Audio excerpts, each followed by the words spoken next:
ಅವನ ಆತ್ಮವಿಶ್ವಾಸ ಕಂಡು ಒಂದು ಕ್ಷಣ ಬೆರಗಾದ ಸೆನೆಟ್ ಅವನಿಗೆ ಸ್ವಲ್ಪ ಹೊತ್ತು ಮಾತೇ ಹೊರಡಲಿಲ್ಲ. ನಿನ್ನ ಹತ್ರ ಸದ್ಯಕ್ಕೆ ಈ ಕತೆ ಏನಾದರೂ ಇದೆಯಾ? ಅದಕ್ಕೇನು, ಬೇಕಾದಷ್ಟಿವೆ. ಆಗಲಿ, ಈ ಮೊದಲು ಮಾಬೆಲ್ ಮಾಡ್ತಿರೋ ಚಿತ್ರನ ಪೂರ್ಣಗೊಳಿಸು, ಆಮೇಲೆ ನೋಡೋಣ. ಸೆನೆಟ್ ವಿಶ್ವಾಸದಿಂದ ಚಾಪ್ಲಿನ್ನ ಕೈ ಕುಲುಕಿದ. ಚಾಪ್ಲಿನ್ ಮಾಬೆಲ್ಲನ್ನು ಕಂಡು ಕ್ಷಮೆ ಕೇಳಿದ.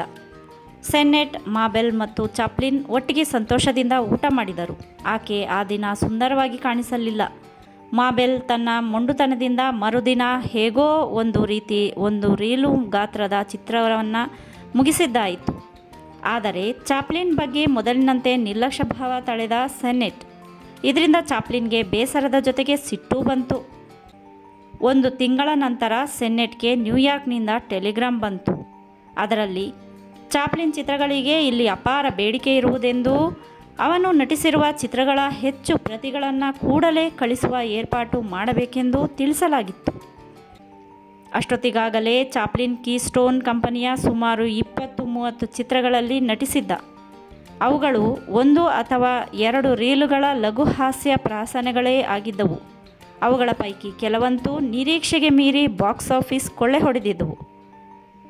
ಸೆನೆಟ್ ಸಾಧ್ಯವಾದಷ್ಟು ಹೆಚ್ಚಿನ ಪ್ರತಿಗಳನ್ನು ನ್ಯೂಯಾರ್ಕ್ ಆಫೀಸಿನ ಮ್ಯಾನೇಜರ್ಗೆ ಕಳಿಸಿಕೊಟ್ಟನು.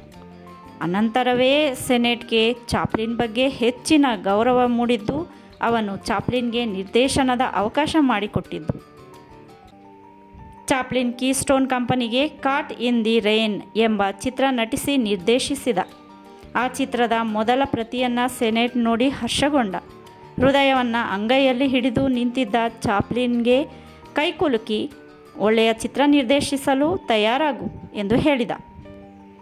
ಅವನ ಮಾತಿನಿಂದ ಚಾಪ್ಲಿನ್ನಲ್ಲಿ ಆತ್ಮವಿಶ್ವಾಸ 100 ಪಟ್ಟು ಹೆಚ್ಚಾಯಿತು. ಮುಂದೆ ಅವನು ತನ್ನ ಚಿತ್ರಗಳಿಗೆ ತಾನೇ ಕತೆ ಬರೆದು ಅಭಿನಯಿಸಿ ನಿರ್ದೇಶಿಸಿದ. ಸೆನೆಟ್ ಒಂದೊಂದು ಚಿತ್ರಕ್ಕೆ $25 ಬೋನಸ್ ನೀಡತೊಡಗಿದ. ಅಲ್ಲದೆ ಸೆನೆಟ್ ಚಾಪ್ಲಿನ್ನನ್ನು ತುಂಬ ಹಚ್ಚಿಕೊಂಡ. ಪ್ರತಿ ರಾತ್ರಿ ಒಳ್ಳೆಯ ಹೋಟೆಲ್ಗೆ ಕರೆದೊಯ್ದು ಹೊಸ ಕತೆಗಳ ಬಗ್ಗೆ ಚರ್ಚಿಸುತ್ತಿದ್ದ. ಬೇರೆ ಫಿಲ್ಮ್ ಕಂಪನಿಗಳಿಗೆ ಕತೆಗಳ ಅಗತ್ಯವಿತ್ತು. ಚಾಪ್ಲಿನ್ ತನ್ನ ಕಲ್ಪನೆಯ ಮೂಸೆಯಿಂದ ಕತೆಗಳನ್ನು ತೆಗೆದು ಹೇಳದೇ ಇರುತ್ತಿರಲಿಲ್ಲ. ಸೆನೆಟ್ ಒಂದೊಂದು ಕತೆಗೂ ಬಿದ್ದು ಬಿದ್ದು ನಗುತ್ತಿದ್ದ. ಚಾಪ್ಲಿನ್ ತನ್ನ ಕತೆಯ ಅಭಿನಯದ ಮತ್ತು ನಿರ್ದೇಶನದ ಕತೆಗಳನ್ನು ಗಣ್ಯರ ಜೊತೆ ಕೂತು ನೋಡಲು ಇಷ್ಟಪಡುತ್ತಿರಲಿಲ್ಲ. ಪ್ರತಿಯೊಂದು ಚಿತ್ರವನ್ನು ಸಾಮಾನ್ಯ ಪ್ರೇಕ್ಷಕರ ನಡುವೆ ಕೂತು ನೋಡಲು ಚಿತ್ರಮಂದಿರಗಳಿಗೆ ಹೋಗುತ್ತಿದ್ದ. ಪ್ರೇಕ್ಷಕರ ಪ್ರತಿಕ್ರಿಯೆ ಅಮೋಘವಾಗಿರುತ್ತಿದ್ದುದನ್ನು ಕಂಡು ತಾನೂ ಹಿಗ್ಗುತ್ತಿದ್ದ. ಚಿತ್ರದಿಂದ ಚಿತ್ರಕ್ಕೆ ಹೊಸತನವನ್ನು ಅಳವಡಿಸುವ ಪ್ರಯತ್ನ ಮಾಡಿದ. ಭಿನ್ನ ರೀತಿಯಲ್ಲಿ ಆಲೋಚಿಸಲಾರಂಭಿಸಿದ. ಬೋನಸ್ ಸೇರಿ ವಾರದ ಸಂಭಾವನೆ $200 ಎಂದರೆ ಕಡಿಮೆ ಮೊತ್ತವೇನೂ ಆಗಿರಲಿಲ್ಲ. ಆದ್ದರಿಂದ ಅವನಿಗೆ ಯಾವ ತಾಪತ್ರಯಗಳೂ ಇರಲಿಲ್ಲ. ಬೆಳಗಿನಿಂದ ರಾತ್ರಿಯವರೆಗೆ ಬಿಡುವಿಲ್ಲದೆ ಕೆಲಸ ಮಾಡುತ್ತಿದ್ದ. ಆ ದಿನ ಬಿಡುವಿನ ಸಮಯದಲ್ಲಿ ಚಾಪ್ಲಿನ್ ಬಿಯರ್ ಸೇವನೆಗೆಂದು ಅಲೆಕ್ಸಾಂಡ್ರಿಯಾ ಬಾರ್ಗೆ ಹೋದ. ಎಷ್ಟೋ ವಾರಗಳ ನಂತರ ಎಲ್ಮರ್ ಎಲ್ಸ್ವರ್ತ್ ಭೇಟಿಯಾದ. ಅವನೇ ಮೇಲೆ ಬಿದ್ದು ಚಾಪ್ಲಿನ್ನ ಕೈಕುಲುಕಿ ಒಳ್ಳೆಯ ಚಿತ್ರಗಳನ್ನು ಮಾಡುತ್ತಿರುವುದಾಗಿ ಮನಸಾರೆ ಅಭಿನಂದಿಸಿದ. ಮೊದಲು ಕೆಟ್ಟದಾಗಿ ಟೀಕೆ ಮಾಡಿದ ವ್ಯಕ್ತಿಯೇ ಅಭಿನಂದಿಸಿದಾಗ, ಹೊಗಳಿದಾಗ ಸಂತೋಷವಾಗದಿರುತ್ತದೆಯೇ? ಚಾಪ್ಲಿನ್ಗೆ ತಾನು ಚಿತ್ರ ಮಾಡುತ್ತಿರುವುದು ಸಾರ್ಥಕವೆಂದೆನಿಸಿತು. ಅಂದಿನಿಂದ ಚಾಪ್ಲಿನ್ ಮತ್ತು ಎಲ್ಮರ್ ಅತ್ಯುತ್ತಮ ಗೆಳೆಯರಾದರು. ಚಾಪ್ಲಿನ್ಗೆ ಕೀಸ್ಟೋನ್ ಕಂಪನಿ ಸಾಕಷ್ಟು ಪಾಠ ಕಲಿಸಿತು. ಕೀಸ್ಟೋನ್ ಕಂಪನಿಗೂ ಚಾಪ್ಲಿನ್ ಸಾಕಷ್ಟು ಪಾಠ ಕಲಿಸಿದ. ಪರಸ್ಪರ ಜ್ಞಾನದ ವಿನಿಮಯದಿಂದ ಎರಡೂ ಕೇಂದ್ರಗಳು ಸಾಕಷ್ಟು ಬೆಳವಣಿಗೆ ಕಂಡವು. ಅಂದು ಚಿತ್ರ ನಿರ್ಮಾಣಕ್ಕೆ ತಾಂತ್ರಿಕ ಸೌಲಭ್ಯಗಳು ಅಷ್ಟಾಗಿ ಇರಲಿಲ್ಲ. ಎಲ್ಲವನ್ನೂ ಒಂದು ಮಿತಿಯೊಳಗೆ ಮಾಡಬೇಕಿತ್ತು. ಆದರೆ ಚಾಪ್ಲಿನ್ ಹೊಸ ಪ್ರಯತ್ನಗಳನ್ನು ರೂಢಿಗೆ ತಂದು ಯಶಸ್ವಿಯಾದ. ಅಮೆರಿಕನ್ ಪ್ರೇಕ್ಷಕರ ಅಭಿರುಚಿಗೆ ಹೊಸ ಸಂಸ್ಕಾರ ತಿದ್ದಿದ. ಭಾಷೆಗೂ ಮೀರಿದ ಚೈತನ್ಯವನ್ನು ಅಂಗಾಂಗಗಳ ಅಭಿನಯದ ಮೂಲಕ ನೀಡತೊಡಗಿದ. ಅಂತೂ ಚಾರ್ಲಿ ಚಾಪ್ಲಿನ್ ಮೂಲಕ ಅವೆರಡೂ ಕಲ್ಪನೆಗಳು ಹೊಸ ಸಾಧ್ಯತೆಗಳು, ಕಲಿಕಾ ಕೇಂದ್ರಗಳಾದವು. ಚಾರ್ಲಿ ಚಾಪ್ಲಿನ್ ಮೂಲಕ ಸ್ಟುಡಿಯೋದ ಒಳಹೊರಗೂ ಜನಪ್ರಿಯತೆಯ ಅಸಂಖ್ಯಾತ ಸ್ಥಾವರಗಳನ್ನು ಸ್ಥಾಪಿಸಿಕೊಂಡ. ಪ್ರತಿಯೊಬ್ಬರೂ ಚಾಪ್ಲಿನ್ನನ್ನು ಪರಿಚಯಿಸಿಕೊಳ್ಳಲು ಹಾತೊರೆಯುತ್ತಿದ್ದರು. ಸ್ಟುಡಿಯೋದ ಕೆಳಗಿನಿಂದ ಮೇಲಿನವರೆಗೆ ಕೆಲಸ ಮಾಡುತ್ತಿದ್ದ ಪ್ರತಿಯೊಬ್ಬ ಕೆಲಸಗಾರ ಚಾಪ್ಲಿನ್ನನ್ನು ಗುರುತಿಸುತ್ತಿದ್ದುದು ಚಾರ್ಲಿ ಎಂದೇ. ಚಾರ್ಲಿ ಚಾಪ್ಲಿನ್ಗೆ ತನ್ನಲ್ಲಿ ಹೊಸ ಹೊಸ ವಿಷಯಗಳ ಯಥೇಚ್ಛ ಸಂಪನ್ಮೂಲ ಇರುವುದರ ಅರಿವಿತ್ತು. ಅದಕ್ಕೆಲ್ಲ ಸೆನೆಟ್ ಕೈ ಬಿಚ್ಚಿ ಸಹಕಾರ ನೀಡುತ್ತಿದ್ದ.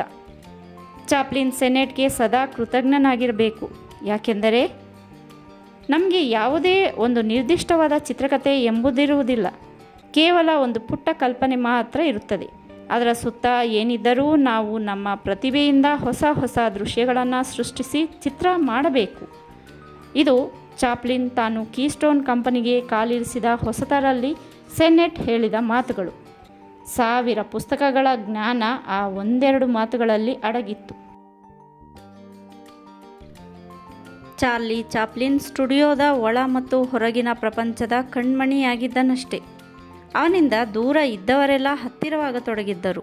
ಅವನು ನೀಡುತ್ತಿದ್ದ ಪ್ರತಿಯೊಂದು ಸಲಹೆ ಮತ್ತು ನಿರ್ಧಾರವನ್ನು ಪ್ರತಿಯೊಬ್ಬರೂ ಗೌರವದಿಂದ ವಿಧೇಯತೆಯಿಂದ ಪಾಲಿಸುತ್ತಿದ್ದರು. ಮುಖ್ಯವಾಗಿ ಸೆನೆಟ್ ಮತ್ತು ಮಾಬೆಲ್ ನಾರ್ಮಂಡ್. ಅವನು ಎಷ್ಟೇ ಪ್ರಯತ್ನಿಸಿದರೂ ಮಾಬೆಲ್ ಮಾತ್ರ ಕೇವಲ ಸ್ನೇಹಿತೆಯಾಗಿಯೇ ಉಳಿದಳು. ಆಕೆ ಸೋದರಿಯಂತೆ ಮಾತಾಡುತ್ತಿದ್ದಳು, ಅದರಂತೆ ವರ್ತಿಸುತ್ತಿದ್ದಳು. ಅವನು ನಿರ್ದೇಶಿಸಿದ ದಿ ನ್ಯೂ ಜೆನಿಟರ್ ಚಿತ್ರ ನಿರೀಕ್ಷೆಗೂ ಮೀರಿ ಜನಮನ್ನಣೆ ಸೂರೆಗೊಂಡಿತು. Mary Pickford, Blanche Sweet, Miriam Cooper, Clara ರೆಂಬಾಲ್ ಮುಂತಾದ ಖ್ಯಾತರೆಲ್ಲ ಪರಿಚಯವಾದರು. ಚಾಪ್ಲಿನ್ 20 ಮಿನಿಟ್ಸ್ ಆಫ್ ಲವ್, ಡೆಫ್ ಆ್ಯಂಡ್ ಡೈನಮೈಟ್ ಮೊದಲಾದ ಚಿತ್ರಗಳನ್ನು ಭಾರೀ ಬಜೆಟ್ನಲ್ಲಿ ನಿರ್ದೇಶಿಸಿ ಜನಪ್ರಿಯಗೊಳಿಸಿದ. ಕೀಸ್ಟೋನ್ ಒಂದು ಚಿತ್ರದ ನಿರ್ಮಾಣಕ್ಕೆ ಹೆಚ್ಚೆಂದರೆ $1,000 ಮಾತ್ರ ಖರ್ಚು ಮಾಡುತ್ತಿತ್ತು. ಈ ನಡುವೆ ಇಂಗ್ಲೆಂಡಿನಲ್ಲಿದ್ದ ವಿವಾಹಿತ ಸಿಡ್ನಿಯ ಆರ್ಥಿಕ ಪರಿಸ್ಥಿತಿ ಅಷ್ಟೇನೂ ತೃಪ್ತಿಕರವಾಗಿಲ್ಲವೆಂಬ ವರ್ತಮಾನ ತಿಳಿದು ಚಾಪ್ಲಿನ್ ವಿಚಲಿತನಾದ. ಅವನನ್ನು ಯಾಕೆ ಕೀಸ್ಟೋನ್ ಕಂಪನಿಗೆ ಶಿಫಾರಸು ಮಾಡಬಾರದೆಂದು ಆಲೋಚನೆ ಬಂತು. ಕಂಪನಿಯ ಮೂಲಕ ಸೆನೆಟ್ನನ್ನು ಒಪ್ಪಿಸಿದ. ತಂತಿ ಕೊಟ್ಟು ಸಿಡ್ನಿಯ ಇಡೀ ಕುಟುಂಬವನ್ನು ಲಾಸ್ ಏಂಜಲ್ಸ್ಗೆ ಬರಮಾಡಿಕೊಂಡ. ಸೆನೆಟ್ ಸಿಡ್ನಿಯನ್ನು ವಾರವೊಂದಕ್ಕೆ $200 ಸಂಭಾವನೆ ನಿಗದಿಪಡಿಸಿ 1 ವರ್ಷದ ಕರಾರು ಮಾಡಿಕೊಂಡು ಕೀಸ್ಟೋನ್ ಕಂಪನಿಯಲ್ಲಿ ಕಲಾವಿದನ ಸ್ಥಾನಮಾನ ಕೊಟ್ಟ. ಊಟ ಮಾಡುವಾಗ ಚಾಪ್ಲಿನ್ನ ಪ್ರತಿಯೊಂದು ಚಿತ್ರಗಳು ಇಂಗ್ಲೆಂಡಿನಲ್ಲಿ ಚೆನ್ನಾಗಿ ಓಡುತ್ತಿವೆ ಎಂದು ಸಿಡ್ನಿ ತನ್ನ ತಮ್ಮನಿಗೆ ತಿಳಿಸಿದ. ಅದೇ ತಾನೇ ಆಸ್ಟ್ರಿಯಾ ಅಡಾಲ್ಫ್ ಹಿಟ್ಲರ್ನಿಗೆ ಜನ್ಮ ನೀಡಿದ್ದ ದೇಶ. ಸರ್ಬಿಯಾದ ಮೇಲೆ 3 ತಿಂಗಳ ಕಾಲ ಸತತ ಆಕ್ರಮಣ ನಡೆಸಿ ಪ್ರಥಮ ಜಾಗತಿಕ ಮಹಾಯುದ್ಧಕ್ಕೆ ನಾಂದಿ ಹಾಡಿತ್ತು. ಜಗತ್ತಿನ ಎಲ್ಲ ರಾಷ್ಟ್ರಗಳು ಯುದ್ಧ ರಂಗವನ್ನು ಪ್ರವೇಶಿಸಿದ್ದವು. ಸರ್ಬಿಯಾದ ಉಗ್ರಗಾಮಿಗಳ ತಂಡ ಆಸ್ಟ್ರಿಯಾದ ಸಿಂಹಾಸನದ ಉತ್ತರಾಧಿಕಾರಿ ರಾಜಕುಮಾರ ಫರ್ಡಿನಾಂಡ್ ಮತ್ತವನ ಪತ್ನಿಯನ್ನು ಬೋಸ್ನಿಯಾದ ರಾಜಧಾನಿ ಸೆರಾಜೆವೊದಲ್ಲಿ ಹತ್ಯೆ ಮಾಡಿದ್ದೇ ಪ್ರಥಮ ಜಾಗತಿಕ ಯುದ್ಧಕ್ಕೆ ಕಾರಣವಾಗಿತ್ತು. ಜೂನ್ 1914ರಲ್ಲಿ. ಚಿತ್ರರಂಗದ ಪುಣ್ಯಕ್ಕೆ ಇನ್ನೂ ಅಮೆರಿಕ ಯುದ್ಧ ಕಣವನ್ನು ಪ್ರವೇಶಿಸಿರಲಿಲ್ಲ. ಆದರೂ ಜಾಗತಿಕ ತಲ್ಲಣದಿಂದ ಅಮೆರಿಕ ಹೊರತಾಗಿರಲಿಲ್ಲ. ಆ ತಲ್ಲಣದ ನಡುವೆ ಚಾಪ್ಲಿನ್ ತನ್ನ ದೈನಂದಿನ ಖರ್ಚುಗಳಿಗಾಗಿ ವಾರವೊಂದಕ್ಕೆ $75 ತೆಗೆದಿರಿಸುತ್ತಿದ್ದ. ಕೀಸ್ಟೋನ್ ಕಂಪನಿಯ ಜೊತೆ ಚಾಪ್ಲಿನ್ ಮಾಡಿಕೊಂಡಿದ್ದ ಒಪ್ಪಂದವನ್ನು ನವೀಕರಿಸುವ ದೃಷ್ಟಿಯಿಂದ ಸೆನೆಟ್ ಚಾಪ್ಲಿನ್ನ ಬಳಿ ಪ್ರಸ್ತಾಪಿಸಿದ. ಆಗಲೇ ವರ್ತಮಾನದ ಪೂರ್ವಾಪರವನ್ನು ಸಂಪೂರ್ಣವಾಗಿ ಅವಲೋಕಿಸಿದ ಚಾಪ್ಲಿನ್ ತನ್ನ ಸಾಪ್ತಾಹಿಕ ಸಂಭಾವನೆಯನ್ನು $150ಗಳಿಂದ ಏಕ್ದಮ್ $1,000ಗಳಿಗೆ ಏರಿಸಿಬಿಟ್ಟ. ಕೇವಲ 25 ವರ್ಷದ ಅವನು ಇಷ್ಟೊಂದು ಸಂಭಾವನೆ ಕೇಳುವುದೆಂದರೇನು? ಒಂದು ಕ್ಷಣ ಗಲಿಬಿಲಿಗೊಂಡ ಸೆನೆಟ್ ಅಷ್ಟೊಂದು ಕೊಡಲಾಗುವುದಿಲ್ಲ ಎಂದ. ನೀವು ಇದಕ್ಕೆ ಒಪ್ಪುವುದಿಲ್ಲ ಅಂತ ನನಗೆ ಗೊತ್ತಿತ್ತು. ನನ್ನ ಪ್ರತಿಯೊಂದು ಚಿತ್ರಗಳು ಬಾಕ್ಸ್ ಆಫೀಸ್ ದೃಷ್ಟಿಯಿಂದ ಹಿಟ್ ಆಗಿರುವಾಗ ಅಷ್ಟು ಸಂಭಾವನೆಯನ್ನು ನೀವು ನನಗೆ ಯಾಕೆ ಕೊಡಬಾರದು ಎಂದು ಚಾಪ್ಲಿನ್ ವ್ಯವಹಾರ ಕೌಶಲ್ಯದಿಂದ ಹೇಳಿದ. ಇರಬಹುದು, ನಮ್ಮ ಕಂಪನಿಯಿಂದ ಹೊರಗೆ ಹೋದ ಯಾವ ಕಲಾವಿದನೂ ಉದ್ಧಾರವಾಗಿಲ್ಲ ಎಂಬುದನ್ನು ಮರೆಯದಿದ್ದರೆ ಒಳ್ಳೆಯದು. ಉದಾಹರಣೆಗೆ ಫೋರ್ಡ್ ಸ್ಟೆರ್ಲಿಂಗ್ ಎಂದು ಸೆನೆಟ್ ಚುಚ್ಚಿ ಹೇಳಿದ. ಅವನು ಹೇಳಿದ್ದರಲ್ಲಿ ಸುಳ್ಳು ಇರಲಿಲ್ಲ. ಕೀಸ್ಟೋನ್ ಕಂಪನಿಯಿಂದ ದೂರ ಹೋದ ನಂತರ ಸ್ಟೆರ್ಲಿಂಗ್ನ ಪರಿಸ್ಥಿತಿ ಚಿಂತಾಜನಕವಾಗಿತ್ತು. ಆದರೆ ಚಾಪ್ಲಿನ್ನಂಥ ಕಲಾವಿದರಿಗೆ ಅದು ಅನ್ವಯಿಸುವುದಿಲ್ಲ. ಚಾಪ್ಲಿನ್ ಸೆನೆಟ್ನ ಮಾತುಗಳಿಗೆ ಮಣಿಯಲಿಲ್ಲ. ಸೆನೆಟ್ಗೂ ಚಾಪ್ಲಿನ್ನನ್ನು ಕಳೆದುಕೊಳ್ಳಲು ಇಷ್ಟವಿರಲಿಲ್ಲ ಮತ್ತು ಕೀಸ್ಟೋನ್ ಕಂಪನಿಗೆ ಅವನು ಚಿನ್ನದ ಮೊಟ್ಟೆ ಇಡುವ ಕೋಳಿಯಾಗಿದ್ದ. ಅವನು ತನ್ನ ಕಂಪನಿಯ ಪಾಲುದಾರರಾದ ಕೆಸ್ಟೆಲ್ ಮತ್ತು ಬೂಮನ್ರನ್ನು ಸಂಪರ್ಕಿಸಿದ. ನಂತರ ಚಾಪ್ಲಿನ್ನನ್ನು ಕಂಡು ಹೇಳಿದ, ನಿನ್ನ ಕಳ್ಕೊಳ್ಳಿಕ್ಕೆ ನಮ್ಗೆ ಯಾರಿಗೂ ಇಷ್ಟವಿಲ್ಲ. ಈಗ ವಾರವೊಂದಕ್ಕೆ $500 ಕೊಡ್ತೇವೆ, ಮುಂದಿನ ವರ್ಷ $700, ಎರಡನೇ ವರ್ಷಕ್ಕೆ $1500. ಆದ್ದರಿಂದ ನೀನು ಅಂದ್ಕೊಂಡಂತೆ ವಾರಕ್ಕೆ $1000 ಪಡೆದಂತಾಯ್ತಲ್ಲ. ಜಾಣ ಚಾಪ್ಲಿನ್ ಮುಗುಳ್ನಕ್ಕ. ಮ್ಯಾಕ್, ನೀನು ಹೇಳ್ತಿರೋದನ್ನ ಮುಂದು ಹಿಂದೂ ಮಾಡೋಣ. ಈ ವರ್ಷ ವಾರವೊಂದಕ್ಕೆ $1500 ಕೊಡು, ನಂತರ $700, ತದನಂತರ $500. ಏನಂತೀಯ ಎಂದು ವ್ಯಂಗ್ಯವಾಡಿದ. ಏನು ತಮಾಷೆ ಮಾಡ್ತಿದ್ದೀಯಾ? ಸೆನೆಟ್ ಮುಖ ಸಪ್ಪಗೆ ಮಾಡಿಕೊಂಡ. ಮತ್ತೆ ಸಂಭಾವನೆ ಕುರಿತು ಚರ್ಚೆ ಮುಂದುವರಿಯಲಿಲ್ಲ. ಚಾಪ್ಲಿನ್ಗೆ ಆಗ ಯಾವ ಕಂಪನಿಯಿಂದಲೂ ಆಫರ್ ಬಂದಿರಲಿಲ್ಲ. ಮಹಾ ಸ್ವಾಭಿಮಾನಿಯಾದ ಅವನು ಸಂಭಾವನೆ ವಿಷಯದಲ್ಲಿ ಒಂದು ಹೆಜ್ಜೆ ಹಿಂದೆ ಇಡಲಿಲ್ಲ. ತನ್ನ ಬದುಕನ್ನು ರೂಪಿಸುವ ಕಲೆ ತನಗೆ ಗೊತ್ತಿತ್ತು. ತಮ್ಮ ಕಂಪನಿಯಲ್ಲಿ ಚಾಪ್ಲಿನ್ ಕೇವಲ 1 ತಿಂಗಳು ಇರುವನೆಂಬ ಕಾರಣಕ್ಕೆ ಸೆನೆಟ್ ಅವನಿಗೆ ಬಿಡುವಿಲ್ಲದಷ್ಟು ಕೆಲಸಗಳನ್ನು ಹೇಳತೊಡಗಿದ. ಆ ಚಿತ್ರ ಮಾಡು, ಈ ಚಿತ್ರ ಮಾಡು ಅಂತ. ಆಗಲೇ ಸಿಡ್ನಿ ಕೀಸ್ಟೋನ್ ಕಂಪನಿಯ ಚಿತ್ರಗಳಲ್ಲಿ ಯಶಸ್ವಿಯಾಗಿ ನಟಿಸಿ ಹೆಸರು ಸಂಪಾದಿಸಿದ್ದ. ಅಲ್ಲದೆ ಉತ್ತಮ ಛಾಯಾಗ್ರಾಹಕನಾಗುವ ಎಲ್ಲ ಲಕ್ಷಣವನ್ನು ತೋರಿಸಿದ್ದ. ಒಂದು ದಿನ ಯೂನಿವರ್ಸಲ್ ಕಂಪನಿಯ ಕಾರ್ಲ್ ಲೆಮನ್ನಿಂದ ತಂತಿ ಬಂತು. ಆದರೆ ಅವನೊಂದಿಗೆ ವ್ಯವಹಾರ ಕುದುರಲಿಲ್ಲ. ನಂತರ ಎಸ್ಸನೆ ಕಂಪನಿಯ ಜೆಸ್ ರಾಬಿನ್ಸ್ ಚಾಪ್ಲಿನ್ನನ್ನು ಸಂಪರ್ಕಿಸಿದ. ಎಸ್ಸನೆ ಕಂಪನಿಯಲ್ಲಿದ್ದ ಆ್ಯಂಡರ್ಸನ್ ಪರವಾಗಿ ಬಂದಿದ್ದ ಜೆಸ್ ರಾಬಿನ್ಸನ್ಗೆ ಚಾಪ್ಲಿನ್ ಔತಣಕ್ಕೆ ಆಮಂತ್ರಿಸಿದ. ಉಪಚಾರದ ನಡುವೆ ಚಾಪ್ಲಿನ್ ತನ್ನ ಸಂಭಾವನೆ ಕುರಿತು ಹೇಳಿದ. ವಾರಕ್ಕೆ $1250 ಸಂಭಾವನೆ ಕೊಡಬೇಕಲ್ಲದೆ ಒಪ್ಪಂದಕ್ಕೆ ಸಹಿ ಹಾಕುವ ಪೂರ್ವದಲ್ಲಿ $10,000 ಬೋನಸನ್ನು ಮುಂಗಡವಾಗಿ ಕೊಡಬೇಕು ಎಂದು ಮುಂತಾಗಿ. ಸಾಪ್ತಾಹಿಕ ಸಂಭಾವನೆಗೇನೂ ದೋಖ ಇರಲಿಲ್ಲ. ಆದರೆ ಜೆಸ್ಸಿಗೆ ಸಮಸ್ಯೆಯಾದದ್ದು ಭಾರೀ ಮೊತ್ತದ ಮುಂಗಡ ಹಣ. ಚಾಪ್ಲಿನ್ ತಾನು ಕೇಳಿದಷ್ಟು ಹಣ ಕೊಡುವ ಫಿಲ್ಮ್ ಕಂಪನಿಗಳಿವೆಯೇ ಎಂದು ಒಂದು ಹುಸಿ ಬಾಂಬು ಎಸೆದ. ಜೆಸಿ ರಾಬಿನ್ಸ್ ಆ್ಯಂಡರ್ಸನ್ನನ್ನು ಸಂಪರ್ಕಿಸಿದ. ಎಸ್ಸನೆ ಕಂಪನಿಗೆ ಚಾಪ್ಲಿನ್ನಂತಹ ಪ್ರತಿಭಾವಂತ ನಟರ ಅಗತ್ಯವಿತ್ತು. ಆದ್ದರಿಂದ ಅವನನ್ನು ಬಿಟ್ಟುಕೊಡಲು ಅವರ್ಯಾರೂ ಸಿದ್ಧರಿರಲಿಲ್ಲ. ಚಾಪ್ಲಿನ್ ಕರಾರಿಗೆ ಅವರು ಮನ್ನಣೆ ನೀಡಿದರು. ಜೆಸ್ಸಿ ಆ ಬಗ್ಗೆ ಭರವಸೆ ನೀಡಿ $600 ಮೊತ್ತ ಚೆಕ್ ನೀಡಿದ. ಚಾಪ್ಲಿನ್ ಕೂಡಲೇ ಅಲ್ಲಿಂದ ಜಾಗ ಖಾಲಿ ಮಾಡುವಂತಿಲ್ಲ. ತಾನು ಇನ್ನೂ 2 ವಾರ ಅಲ್ಲಿರಬೇಕಾಯಿತು. ಅವನು ಆ ಅವಧಿಯಲ್ಲಿ ಹಿಜ್ ಫ್ರೀ ಹಿಸ್ಟೋರಿಕ್ ಫಾಸ್ಟ್ ಎಂಬ ಚಿತ್ರವನ್ನು ನಿರ್ದೇಶಿಸಿ ಕೊಟ್ಟ. ಚಾಪ್ಲಿನ್ ಕೀಸ್ಟೋನ್ ಕಂಪನಿಯ 35 ಚಿತ್ರಗಳಲ್ಲಿ ನಟಿಸಿದ ಮತ್ತು ಅವುಗಳ ಪೈಕಿ 23 ಚಿತ್ರಗಳನ್ನು ತಾನೇ ನಿರ್ದೇಶಿಸಿ ನಟಿಸಿದ. ಕತೆಗಾರನಾಗಿ, ನಟನಾಗಿ, ನಿರ್ದೇಶಕನಾಗಿ, ಇವೆಲ್ಲಕ್ಕಿಂತ ಮಿಗಿಲಾಗಿ ಅಣ್ಣಂದಿರಿಗೆ ತಮ್ಮನಾಗಿ, ತಮ್ಮಂದಿರಿಗೆ ಅಣ್ಣನಾಗಿ ಕೀಸ್ಟೋನ್ ಫಿಲ್ಮ್ ಕಾರ್ಪೊರೇಷನ್ನ ಪ್ರತಿಯೊಬ್ಬರ ಹೃದಯವನ್ನು ಸೂರೆಗೊಂಡಿದ್ದ ಚಾರ್ಲಿ ಚಾಪ್ಲಿನ್ ಅವರೆಲ್ಲರನ್ನ ಬಿಟ್ಟು ಅಗಲುವಾಗ ಕಣ್ಣಲ್ಲಿ ನೀರು ತುಂಬಿಕೊಂಡ. ಎಲ್ಲರ ಕಣ್ಣುಗಳಲ್ಲಿ ನೀರು ತರಿಸಿದ. ಮ್ಯಾಕ್ಸ್ ಸೆನೆಟ್ನಂತೂ ಅವನನ್ನು ಬೀಳ್ಕೊಡುವಾಗ ಹೃದಯ ಭಾರ ಮಾಡಿಕೊಂಡ. ಶನಿವಾರ ತನ್ನ ಕೊನೆಯ ಚಿತ್ರದ ಹಿಜ್ ಫ್ರೀ ಹಿಸ್ಟೋರಿಕ್ ಫಾಸ್ಟ್ನ ಕೊನೆಯ ಪ್ರತಿಯನ್ನು ಸೆನೆಟ್ಗೆ ಒಪ್ಪಿಸಿ ಅವನನ್ನು ಅಪ್ಪಿಕೊಂಡು ಗದ್ಗದಿತನಾದ. ಆ್ಯಂಡರ್ಸನ್ನ ಹಸಿರು ಬಣ್ಣದ ಮರ್ಸಿಡಸ್ ಕಾರಿನಲ್ಲಿ ಹೊರಟ. ಎಸ್ಸನೆ ಕಂಪನಿಯನ್ನು M Gilbert Anderson, George K Spoor ಜೊತೆ ಸೇರಿಕೊಂಡು ಚಿಕಾಗೋದಲ್ಲಿ ನವೆಂಬರ್ 4, 1907 ಸ್ಥಾಪಿಸಿದ್ದ. ಚಾರ್ಲಿ ಚಾಪ್ಲಿನ್ಗಿಂತ 7 ವರ್ಷಗಳಷ್ಟು ಹಿರಿಯನಾದ ಗಿಲ್ಬರ್ಟ್ ಆಂಡರ್ಸನ್ ಮಾರ್ಚ್ 1882ರಲ್ಲಿ ಹುಟ್ಟಿದ್ದು ಮಧ್ಯಮ ವರ್ಗದ ಕುಟುಂಬದಲ್ಲಿ. ಅವನು ನ್ಯೂಯಾರ್ಕ್ನಲ್ಲಿ ಸಂಚಾರಿ ವ್ಯಾಪಾರಿಯಾಗಿ ಜೀವನ ಆರಂಭಿಸಿದ. 1902ರಲ್ಲಿ ರೂಪದರ್ಶಿಯಾಗಿ ಕೆಲಸ ಮಾಡಿದ ಅವನು ಪೀಟರ್ ಕೆನ್ಸ್ನ Broncho Billy and the baby ಎಂಬ ಚಿತ್ರದಲ್ಲಿ ಅದ್ಭುತ ಅಭಿನಯ ನೀಡಿ ಬ್ರಾಂಕೋ ಬಿಲ್ಲಿ ಆಂಡರ್ಸನ್ನೆಂದೇ ಹೆಸರಾದ.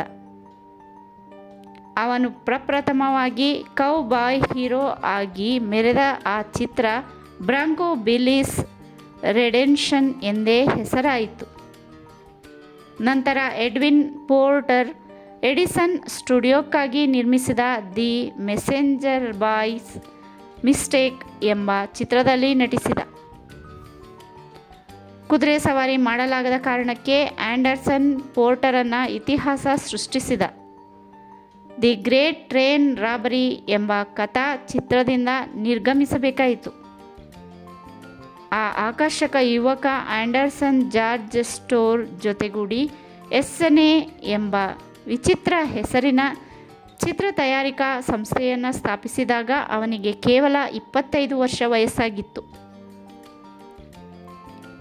ಎಸ್ಎನ್ಎ ಎಂಬುದೇ ಆ ಕಂಪನಿಯ ಸಂಸ್ಥಾಪಕರಿಬ್ಬರ ಹೆಸರಿನ ಆರಂಭದ ಅಕ್ಷರಗಳು, ಎಸ್ ಆ್ಯಂಡ್ ಎ. ಆದರೆ ಅದು ಮುಂದೆ ಎಸ್ಎನ್ಎ ಕಂಪನಿ ಎಂದೇ ಪ್ರಸಿದ್ಧವಾಯಿತು. ಆ್ಯಂಡರ್ಸನ್ ತಮ್ಮ ಕಂಪನಿಯ ಮೊದಲ ಚಿತ್ರ ಆನ್ ಅವರ್ ಫುಲ್ ಸ್ಟೇಟ್ ಅನ್ನು ನಿರ್ದೇಶಿಸಿದ. ಆ ಕಿರುಚಿತ್ರ ಬಾಕ್ಸ್ ಆಫೀಸ್ನಲ್ಲಿ ಜಯಬೇರಿ ಬಾರಿಸಿತು. ಇಷ್ಟೊಂದು ಹಿನ್ನೆಲೆ ಇರುವ ಗಿಲ್ಬರ್ಟ್ ಆ್ಯಂಡರ್ಸನ್ ಅಷ್ಟೇ ಶ್ರೀಮಂತ ಹಿನ್ನೆಲೆ ಇರುವ ಚಾರ್ಲಿ ಚಾಪ್ಲಿನ್ನನ್ನು ತಮ್ಮ 7 ವರ್ಷ ಹರೆಯದ ಎಸ್ಎನ್ಎ ಕಂಪನಿಗೆ ಕರೆತಂದು ಇತಿಹಾಸ ಸೃಷ್ಟಿಸಿದ. ಅಷ್ಟೊಂದು ದೊಡ್ಡ ಮೊತ್ತವನ್ನು ಕಲಾವಿದನೋರ್ವನಿಗೆ ಸಂಭಾವನೆ ರೂಪದಲ್ಲಿ ನಿಗದಿಪಡಿಸುವುದೆಂದರೆ ಆ ಕಾಲದಲ್ಲಿ ಅದು ಹುಬ್ಬೇರಿಸುವ ಸಂಗತಿಯಾಗಿತ್ತು. ಚಾಪ್ಲಿನ್ನ ಅಮೂಲ್ಯ ಪ್ರತಿಭೆಯನ್ನು ಗಮನಿಸಿಯೇ ಆ್ಯಂಡರ್ಸನ್ ಆ ನಿರ್ಧಾರ ತೆಗೆದುಕೊಂಡದ್ದು. ಎಸ್ಎನ್ಎ ಕಂಪನಿಯ ಮೂಲಕ ಆ್ಯಂಡರ್ಸನ್ ಜೊತೆ ರೈಲಿನಲ್ಲಿ ಪ್ರಯಾಣಿಸುತ್ತಿರುವಾಗ ಚಾಪ್ಲಿನ್ಗೆ ಹೊಸ ಹೊಸ ಅನುಭವಗಳಾದವು. ಆ್ಯಂಡರ್ಸನ್ನ ಬ್ರಾಂಕೋ ಬಿಲಿ ಪಾತ್ರವನ್ನು ತಾನು ಇಷ್ಟಪಟ್ಟಿದ್ದ. ರೈಲು ಪ್ರಯಾಣದ ಸಂದರ್ಭದಲ್ಲಿ ಆತ ತನ್ನನ್ನು ತಮ್ಮನಂತೆ ನೋಡಿಕೊಂಡ. ದಾರಿ ಉದ್ದಕ್ಕೂ ಬಗೆ ಬಗೆಯ ತಿಂಡಿ ತಿನಿಸುಗಳನ್ನು ನಿಯತಕಾಲಿಕಗಳನ್ನು ಕೊಡಿಸುತ್ತಿದ್ದ.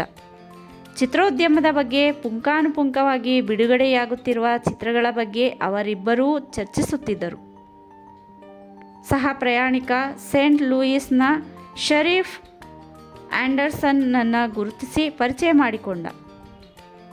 ಹಾಗೆ ಆತ ನಿಧಾನವಾಗಿ ಚಾರ್ಲಿ ಪಾತ್ರದ ಮೂಲಕ ಚಾಪ್ಲಿನ್ನನ್ನೂ ಸಹ ಗುರುತಿಸದೇ ಇರಲಿಲ್ಲ. ಮರಣದಂಡನೆಗೊಳಗಾಗಿದ್ದ ಹ್ಯಾಂಕ್ ಎಂಬ ಕೈದಿಯೊಡನೆ ಪ್ರಯಾಣಿಸುತ್ತಿದ್ದ ಶರೀಫ್ 6 ಅಡಿಗಿಂತ ಎತ್ತರಕ್ಕಿದ್ದ.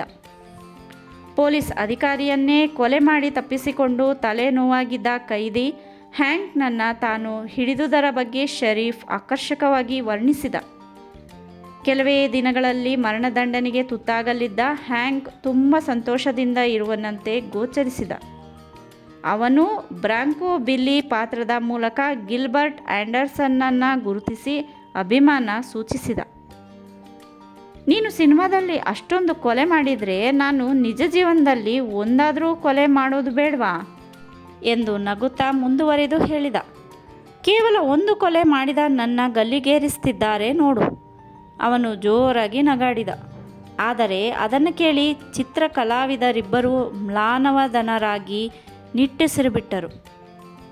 ಅವರು ಕೈದಿಯೊಡನೆ ಸಿಗರೇಟ್ ವಿನಿಮಯ ಮಾಡಿಕೊಂಡರು, ಇಸ್ಪೀಟಾಡಿದರು. ಅವನ ಕೃತಕ ಕಬ್ಬಿಣದ ಕಾಲು ನೋಡಿ ಮರುಗಿದರು, ಹರಟೆ ಕೊಚ್ಚಿದರು. ಹ್ಯಾಂಕ್ ಕೆಲವೇ ಗಂಟೆಗಳಲ್ಲಿ ಅವರೆಲ್ಲರ ಅಂತರಂಗದ ವ್ಯಕ್ತಿಯಾಗಿ ಬಿಟ್ಟ. ಅವನೇ ನಿಜವಾದ ಹೀರೋ ಆಗಿಬಿಟ್ಟ. ಪೊಲೀಸ್ ವ್ಯವಸ್ಥೆ ಮತ್ತು ನ್ಯಾಯಾಂಗ ವ್ಯವಸ್ಥೆ ವಿರುದ್ಧ ಅವನು ಟೀಕೆ ಮಾಡುವಾಗ ಅವಾಚ್ಯ ಶಬ್ದಗಳನ್ನು ಉಪಯೋಗಿಸಿದ. ಅದು ಶರೀಫ್ನ ಸಮಕ್ಷಮದಲ್ಲಿ. ಕೆಲವೇ ದಿನಗಳಲ್ಲಿ ಇಹಲೋಕ ತ್ಯಜಿಸಲಿರುವ ಅವನಿಗೆ ಯಾತರ ಭಯ?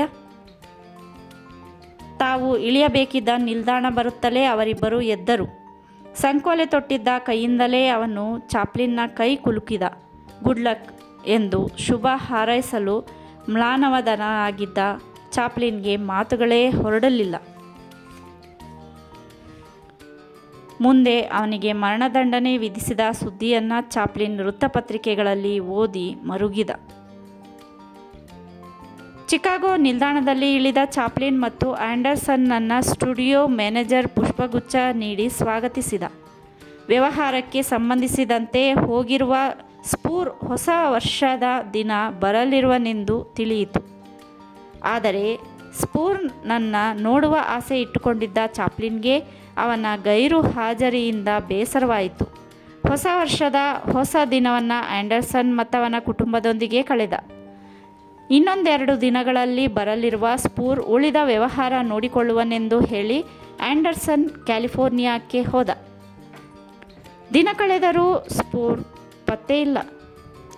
ಮುಂಗಡ ಹಣದ ಬಗ್ಗೆ ಚಾಪ್ಲಿನ್ಗೆ ಚಿಂತೆ ಆವರಿಸಿತು. ಒಂದು ಒಳ್ಳೆಯ ಚಿತ್ರ ಮಾಡಿದರೆ ತನ್ನೆಲ್ಲ ಸಮಸ್ಯೆಗಳು ಬಗೆಹರಿಯುವವೆಂದು ಭಾವಿಸಿದ. ಚಾಪ್ಲಿನ್ ಸುಮ್ಮನೆ ಕಾಲಕ್ಷೇಪ ಮಾಡಲಿಲ್ಲ. ಸಾಕಷ್ಟು ಕಾರ್ಖಾನೆಗಳ ನಡುವೆ ಇದ್ದ ಸ್ಟುಡಿಯೋ ಸಂದರ್ಶಿಸಿದ. ತಾನು ಕೈಗೊಳ್ಳಬೇಕಾಗಿರುವ ಕೆಲಸದ ಬಗ್ಗೆ ಮ್ಯಾನೇಜರ್ನನ್ನು ವಿಚಾರಿಸಿದ. ಆ್ಯಂಡರ್ಸನ್ ಮಾಡಬೇಕಿರುವ ಕೆಲಸಗಳ ಬಗ್ಗೆ ಮಾಡಿಟ್ಟು ಹೋಗಿದ್ದ ಟಿಪ್ಪಣಿಗಳ ಕಡೆಗೆ ಮ್ಯಾನೇಜರ್ ಚಾಪ್ಲಿನ್ನ ಗಮನ ಸೆಳೆದ. ಕತೆ ಮತ್ತು ಚಿತ್ರಕಥೆಯ ವಿಭಾಗವನ್ನು ನೋಡಿಕೊಳ್ಳುತ್ತಿರುವ ಲವ್ಲಾಳ ಬಳಿ ಚಿತ್ರೀಕರಣಕ್ಕೆ ಅಗತ್ಯವಾದ ಮಾಹಿತಿ ಇರುವುದಾಗಿ ಹೇಳಿರುವುದನ್ನು ಮ್ಯಾನೇಜರ್ ಮರೆಯಲಿಲ್ಲ. ಬೇರೆಯವರು ಮಾಡಿರುವ ಚಿತ್ರಕಥೆಯ ಆಧಾರದ ಮೇಲೆ ತಾನು ಸಿನಿಮಾ ಮಾಡುವುದಿಲ್ಲವೆಂದೂ ತನ್ನ ಚಿತ್ರಗಳಿಗೆ ತಾನೇ ಚಿತ್ರಕಥೆಗಳನ್ನು ಮಾಡಿಕೊಳ್ಳುವೆನೆಂದು ಚಾಪ್ಲಿನ್ ಹೇಳಿದ. ಇದು ವಿಚಿತ್ರವೆಂದುಕೊಂಡ ಮ್ಯಾನೇಜರ್. ಸ್ಟುಡಿಯೋದಲ್ಲಿ ಎಲ್ಲರೂ ಬ್ಯಾಂಕ್ ಗುಮಾಸ್ತರಂತೆ ಯಾಂತ್ರಿಕವಾಗಿ ಕೆಲಸ ಮಾಡುತ್ತಿದ್ದರು. ಯಾರೊಬ್ಬರಲ್ಲೂ ಸೃಜನಶೀಲ ಪ್ರಕ್ರಿಯೆಗೆ ಅಗತ್ಯವಾದ ಲವಲವಿಕೆ ಇರಲಿಲ್ಲ. ಇವರಿಂದ ಒಳ್ಳೆಯ ಕೆಲಸ ತೆಗೆಯಲು ಸಾಧ್ಯವೇ ಎಂಬ ಅನುಮಾನ ಬಂತು ಚಾಪ್ಲಿನ್ಗೆ. ಸ್ಪೂರ್ ಬಂದಿದ್ದರೆ ಅವನ ಉಪಸ್ಥಿತಿಯಲ್ಲಿ ಚಿತ್ರದ ರೂಪುರೇಷೆಗಳನ್ನು ಚರ್ಚಿಸಿ ನಿರ್ಧರಿಸಬಹುದಿತ್ತು. ಈ ಮನುಷ್ಯ ರೂಪದ ಯಂತ್ರಗಳನ್ನು ಹೇಗೆ ನಿಭಾಯಿಸುವುದು? ಮಾರನೆಯ ದಿನ ಬೆಳಗ್ಗೆ ಸೀದಾ ಸ್ಟುಡಿಯೋಕ್ಕೆ ಹೋಗಿ ತಾನು ಮಾಡಲಿರುವ ಚಿತ್ರಕ್ಕೆ ಕಲಾವಿದರನ್ನು ಆಯ್ಕೆ ಮಾಡುವ ಪ್ರಕ್ರಿಯೆ ಆರಂಭಿಸಿದ. ಅದುವರೆಗೆ ಎಸ್ಸನೇ ಕಂಪನಿಯ ಅವಕೃಪೆಗೆ ಒಳಗಾಗಿದ್ದ ಬೆನ್ ಟಿರ್ಪಿನ್ ಎಂಬ ಕಲಾವಿದನನ್ನು ಆಯ್ಕೆ ಮಾಡಿದ. ಒಂದು ಮುಖ್ಯ ಸ್ತ್ರೀ ಪಾತ್ರಕ್ಕೆ ಕಲಾವಿದೆಯೋರ್ವಳನ್ನು ಆಯ್ಕೆ ಮಾಡಲು ಹೊರಗಿಂದ ಅರ್ಜಿಗಳನ್ನು ಆಹ್ವಾನಿಸಿದ. ಸಾಕಷ್ಟು ಮಂದಿ ಮಹಿಳೆಯರು ಅರ್ಜಿ ಹಾಕಿಕೊಂಡರು. ಸಂದರ್ಶನ ನಡೆಸಿ ಗ್ಲೋರಿಯಾ ಸ್ಟಾನ್ಸನ್ ಎಂಬ ತರುಣಿಯನ್ನು ಆಯ್ಕೆ ಮಾಡಿದ. ಆದರೆ ಆಕೆ ಲಘು ಹಾಸ್ಯ ಪ್ರಾಸನಗಳಲ್ಲಿ ನಟಿಸಲು ಇಚ್ಛಿಸದೆ ಆಕೆಯನ್ನು ತಿರಸ್ಕರಿಸಿದಳು. ಇದರಿಂದ ವಿಚಿತ್ರ ಅನುಭವವಾಯಿತು ಚಾಪ್ಲಿನ್ಗೆ. ಚಾಪ್ಲಿನ್ ಅಹರ್ನಿಶಿ ಪ್ರಯತ್ನಿಸಿ ಹಿಜ್ ನ್ಯೂ ಜಾಬ್ ಎಂಬ ಚಿತ್ರ ಮಾಡಿ ಮುಗಿಸಿದರೂ ಸ್ಪೂರ್ ಪತ್ತೆ ಇಲ್ಲ. ತನಗೆ ಸಲ್ಲಬೇಕಿರುವ ಬೋನಸ್ ಮತ್ತು ಸಾಪ್ತಾಹಿಕ ಸಂಭಾವನೆ ಇನ್ನೂ ತನ್ನ ಕೈಗೆ ಎಟುಕಲಿಲ್ಲ. ಇಂಥ ಸಂದಿಗ್ಧ ಮಂದಿಯ ಜೊತೆಗೆ ಹೇಗಪ್ಪ ಏಗುವುದು ಎಂಬ ಚಿಂತೆ ಕಾಡಿತು. ಸ್ಪೂರ್ ಬಗ್ಗೆ ಅವರಿವರನ್ನು ಕೇಳಿದ. ಯಾರೊಬ್ಬರೂ ಸರಿಯಾಗಿ ಮಾಹಿತಿ ನೀಡಲಿಲ್ಲ. ಮುಖ ತಪ್ಪಿಸಿಕೊಂಡು ಅಡ್ಡಾಡತೊಡಗಿದರು. ಸ್ಪೂರ್ನನ್ನು ಹುಡುಕಾಡುತ್ತಲೇ ಚಾಪ್ಲಿನ್ ತನ್ನ ಚಿತ್ರವನ್ನು ಎಲ್ಲ ರೀತಿಯಿಂದ ಪೂರ್ಣಗೊಳಿಸಿದ. ಕೂಡಲೇ ಹಿಜ್ ನ್ಯೂ ಜಾಬ್ ಚಿತ್ರದ 130 ಪ್ರತಿಗಳು ಹೆಚ್ಚಿನ ಬೆಲೆಗೆ ಮಾರಾಟವಾದವು. ಇದರಿಂದ ಚಾಪ್ಲಿನ್ ಸಮಾಧಾನಗೊಂಡ. ಈ ನಡುವೆ ಚಿಕಾಗೋ ಪ್ರಥಮ ದರ್ಜೆಯ ಹೋಟೆಲ್ನಲ್ಲಿ ಸ್ಪೂರ್ ಊಟ ಮಾಡುತ್ತಿರುವಾಗ ಅವನ ಗೆಳೆಯರೆಲ್ಲ ಅವನನ್ನು ಮುತ್ತಿ ಚಾಪ್ಲಿನ್ ಅಂತ ನಟನನ್ನು ಎಸ್ಸನೇ ಕಂಪನಿಗೆ ಕರೆತಂದಿರುವ ಕಾರಣಕ್ಕೆ ಅವನನ್ನು ಅಭಿನಂದಿಸುತ್ತಿದ್ದರು. ಸ್ಟುಡಿಯೋದ ಒಳಗೆ ಮತ್ತು ಹೊರಗೆ ಚಾಪ್ಲಿನ್ಗೆ ಸಾಕಷ್ಟು ಪ್ರಚಾರವನ್ನು ನೀಡಲಾಗಿತ್ತು. ಸ್ಪೂರ್ ಕೂಡ ಚಾಪ್ಲಿನ್ನ ಅಗಾಧ ಜನಪ್ರಿಯತೆಯನ್ನು ಅರ್ಥ ಮಾಡಿಕೊಂಡಿದ್ದ. ಅಕಸ್ಮಾತ್ ಗೋಚರಿಸಿದ ಸ್ಪೂರ್ಗೆ ಚಾಪ್ಲಿನ್ ಒಪ್ಪಂದವನ್ನು ನೆನಪಿಸಿಕೊಟ್ಟ. ಮುಖ್ಯವಾಗಿ ಬೋನಸ್ ಮತ್ತು ಸಂಬಳ ಚುಕ್ತಾ ಆಗದಿರುವ ಬಗ್ಗೆ. ವಿಚಿತ್ರವೆಂದರೆ ಸ್ಪೂರ್ ಸಾಕಷ್ಟು ಪಶ್ಚಾತ್ತಾಪ ವ್ಯಕ್ತಪಡಿಸಿದನಲ್ಲದೆ ಇದರ ವ್ಯವಹಾರವನ್ನೆಲ್ಲ ಸಂಬಂಧಿಸಿದ ಕಚೇರಿ ನೋಡಿಕೊಳ್ಳುವುದಾಗಿ ಹೇಳಿ ಜಾರಿಕೊಳ್ಳಲು ಪ್ರಯತ್ನಿಸಿದ. ತಾವು ಸಮಾಜದಿಂದ ಸಾಕಷ್ಟು ಗೌರವ ಪಡೆಯುತ್ತಿರುವವರೆಂದೂ ಕೊಟ್ಟ ಮಾತಿಗೆ ತಪ್ಪುವವರೆಲ್ಲವೆಂದೂ ಅವನು ಒತ್ತಿ ಒತ್ತಿ ಹೇಳಿದ. ಚಾಪ್ಲಿನ್ ಚಿಕಾಗೋದಲ್ಲಿದ್ದಷ್ಟು ಕಾಲ ಸ್ಪೂರ್ ಅಗತ್ಯಕ್ಕೆ ಮೀರಿ ಸಮಾಧಾನದ ಮಾತುಗಳನ್ನು ಆಡುತ್ತಿದ್ದ. ಅದರಿಂದ ಚಾಪ್ಲಿನ್ಗೇನೂ ಸಂತೋಷವಾಗುತ್ತಿರಲಿಲ್ಲ. ಚಿಕಾಗೋದ ಉಸಿರು ಕಟ್ಟಿಸುವ ವಾತಾವರಣದಲ್ಲಿ ಕೆಲಸ ಮಾಡುವುದಕ್ಕಿಂತ ತನ್ನ ಕಾರ್ಯಕ್ಷೇತ್ರವನ್ನು ಕ್ಯಾಲಿಫೋರ್ನಿಯಾಕ್ಕೆ ವರ್ಗಾಯಿಸುವುದೇ ಮೇಲೆಂದುಕೊಂಡ ಚಾಪ್ಲಿನ್. ಇದಕ್ಕೆ ಸ್ಪೂರ್ ಸಮ್ಮತಿಸಿದ. ಸ್ಪೂರ್ನ ಸಹವಾಸ ಸೃಜನಶೀಲತೆಗೆ ಭಂಗ ತರುವಂತಿತ್ತು. ಇವನಿಗೆ ಹೋಲಿಸಿದರೆ ಬ್ರ್ಯಾಂಕ್ ಬಿಲ್ಲಿ ಆ್ಯಂಡರ್ಸನ್ನೇ ಎಷ್ಟೋ ವಾಸಿ. ಅವನಾದರೆ ಕಲಾವಿದರ ಪ್ರತಿಭೆ ಅರ್ಥ ಮಾಡಿಕೊಂಡು ಸಹಕರಿಸಬಲ್ಲ. ಚಾಪ್ಲಿನ್ ಹಿಜ್ ನ್ಯೂ ಜಾಬ್ ಚಿತ್ರ ಮುಗಿಸಿಕೊಂಡು ನೈಲ್ಸ್ ಕಡೆ ಪ್ರಯಾಣ ಬೆಳೆಸಿದ. ಬ್ರಾಂಕೋ ಬಿಲ್ಲಿಯ ಎಲ್ಲ ಚಿತ್ರಗಳು ಚಿತ್ರೀಕರಣಗೊಂಡಿದ್ದು ಅದೇ ಪ್ರದೇಶದಲ್ಲಿಯೇ. ನೈಲ್ಸ್ನ ಸ್ಟುಡಿಯೋದ ಸುತ್ತಲೂ ಕ್ಯಾಲಿಫೋರ್ನಿಯನ್ನರ ಬಂಗಲೆಗಳು ಇದ್ದವು. ಅವುಗಳ ನಡುವೆ ಆ್ಯಂಡರ್ಸನ್ ತನ್ನ ಸ್ಟುಡಿಯೋದ ಕೆಲಸಗಾರರಿಗೆಂದು ವಸತಿ ನಿಲಯ ಸ್ಥಾಪಿಸಿದ್ದ. ಆ ಕಟ್ಟಡದ ಒಂದು ಭಾಗದಲ್ಲಿ ಅವನು ವಾಸಿಸುತ್ತಿದ್ದ. ಆ ಲಕ್ಷಾಧೀಶ್ವರನಾದ ಕೌಬಾಯ್ ತನ್ನೇ ನಿವಾಸದಲ್ಲಿ ವಾಸ್ತವ್ಯ ಹೂಡುವಂತೆ ಚಾಪ್ಲಿನ್ನನ್ನು ಆಹ್ವಾನಿಸಿದ. ಆ ಲಕ್ಷಾಧೀಶ್ವರನ ಮನೆಯಲ್ಲಿ ಎಲ್ಲ ಸೌಲಭ್ಯಗಳಿರಬಹುದೆಂದು ಊಹಿಸಿ ಚಾಪ್ಲಿನ್ ಸಂತೋಷದಿಂದ ಒಪ್ಪಿದ.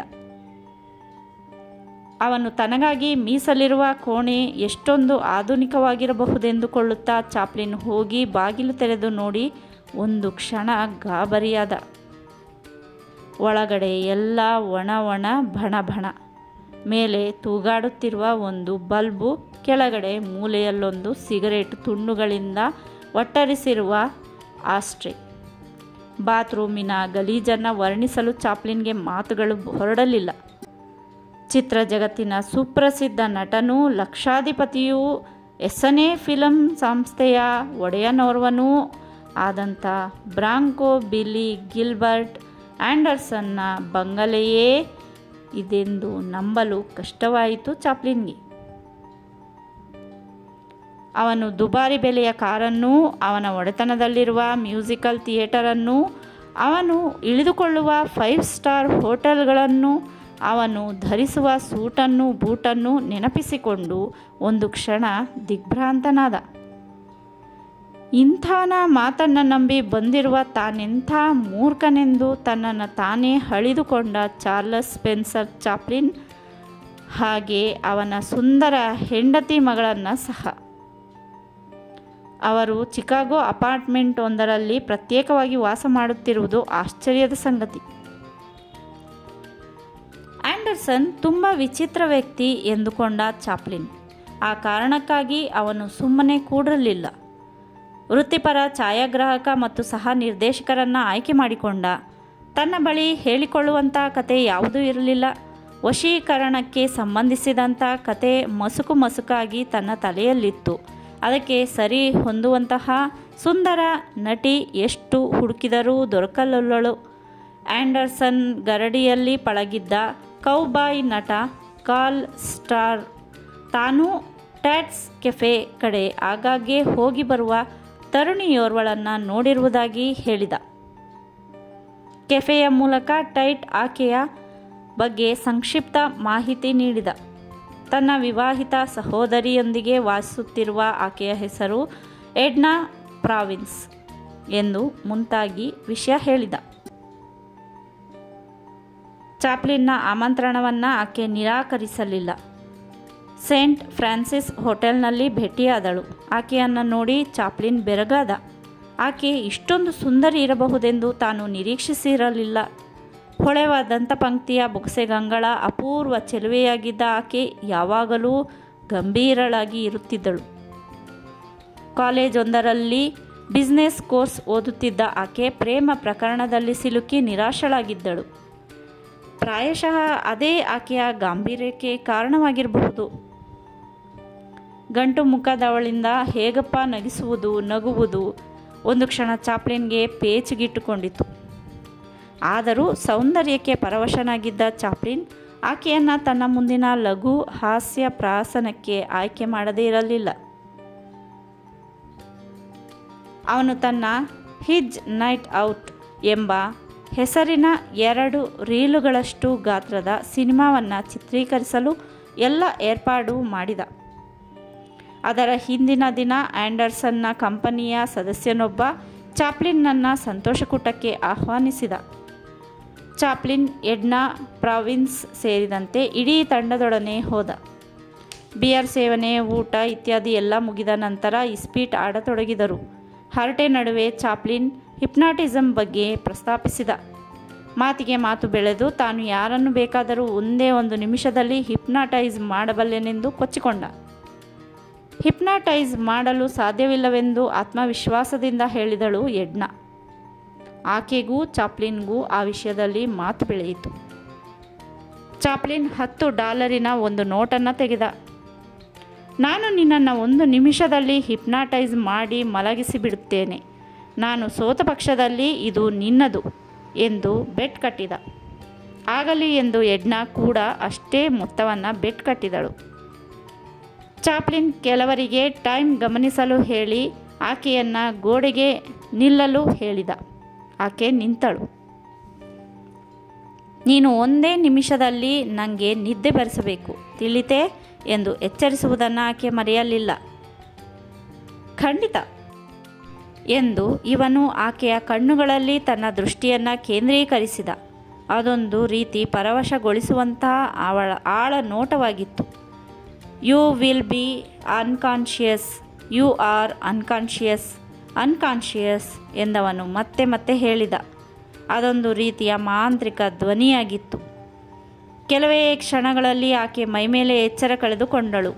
1-2 ಕ್ಷಣಗಳ ಗಾಢ ನಿದ್ದೆ ಹೋದಳು. ಸ್ವಾಧೀನ ತಪ್ಪಿ ಬೀಳಲಿದ್ದ ಆಕೆಯನ್ನು ಚಾಪ್ಲಿನ್ ತನ್ನ ಬಾಹುಗಳಿಂದ ಹಿಡಿದುಕೊಂಡು ಮಲಗಿಸಿದ. ಒಂದು ರೀತಿ ಹೇಳಬೇಕೆಂದರೆ ಅವನೇನು ಹಿಪ್ನಾಟಿಸ್ಟ್ ಆಗಿರಲಿಲ್ಲ.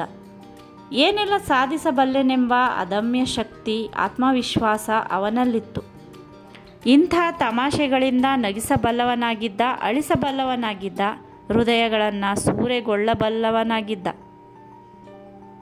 ಈ ಘಟನೆಯಿಂದ ಎಡ್ನಾ ಚಾಪ್ಲಿನ್ ಹೃದಯಕ್ಕೆ ಹತ್ತಿರವಾದಳು. ಚಾಪ್ಲಿನ್ ಆ ತರುಣಿಯ ಹೃದಯಕ್ಕೆ ಹತ್ತಿರನಾದ. ನೈಲ್ಸ್ ಸ್ಟುಡಿಯೋದಲ್ಲಿ ತೃಪ್ತಿಕರವಾದ ಯಾವ ಸೌಕರ್ಯಗಳು ಇರಲಿಲ್ಲ. ಆದರೂ ಅವನು 4 ಕಿರುಚಿತ್ರಗಳನ್ನು ಮಾಡಿದ. ನೈಲ್ಸ್ಗಿಂತ ಸಾಕಷ್ಟು ಸೌಕರ್ಯಗಳಿರುವ ಲಾಸ್ ಏಂಜಲ್ಸ್ಗೆ ಹೋಗುವುದೇ ಮೇಲೆನ್ನಿಸಿತು. ಲಾಸ್ ಏಂಜಲ್ಸ್ನ ಹೃದಯ ಭಾಗದಲ್ಲಿದ್ದ ಬೋಯಲ್ ಹೈಟ್ಸ್ನಲ್ಲಿ ಪುಟ್ಟ ಸ್ಟುಡಿಯೋವನ್ನು ಬಾಡಿಗೆಗೆ ಪಡೆಯಲು ನಿರ್ಧರಿಸಿದ. ಆ್ಯಂಡರ್ಸನ್ ಚಾಪ್ಲಿನ್ನ ಮನವಿಯನ್ನು ಪುರಸ್ಕರಿಸಿದ. ಅವರು ಅಲ್ಲಿದ್ದಾಗ ಹಾಲ್ ರೋಕ್ ಮತ್ತು ಹೆರಾಲ್ಡ್ ಲಾಮ್ಡ್ ಎಂಬ ಯುವಕರು ಪರಿಚಯವಾದರು. ಆಗ ಚಾಪ್ಲಿನ್ ಮಾಡುವ ಪ್ರತಿ ಹೊಸ ಚಿತ್ರಕ್ಕೆ ಅಪಾರವಾದ ಬೇಡಿಕೆ ಬರತೊಡಗಿತು.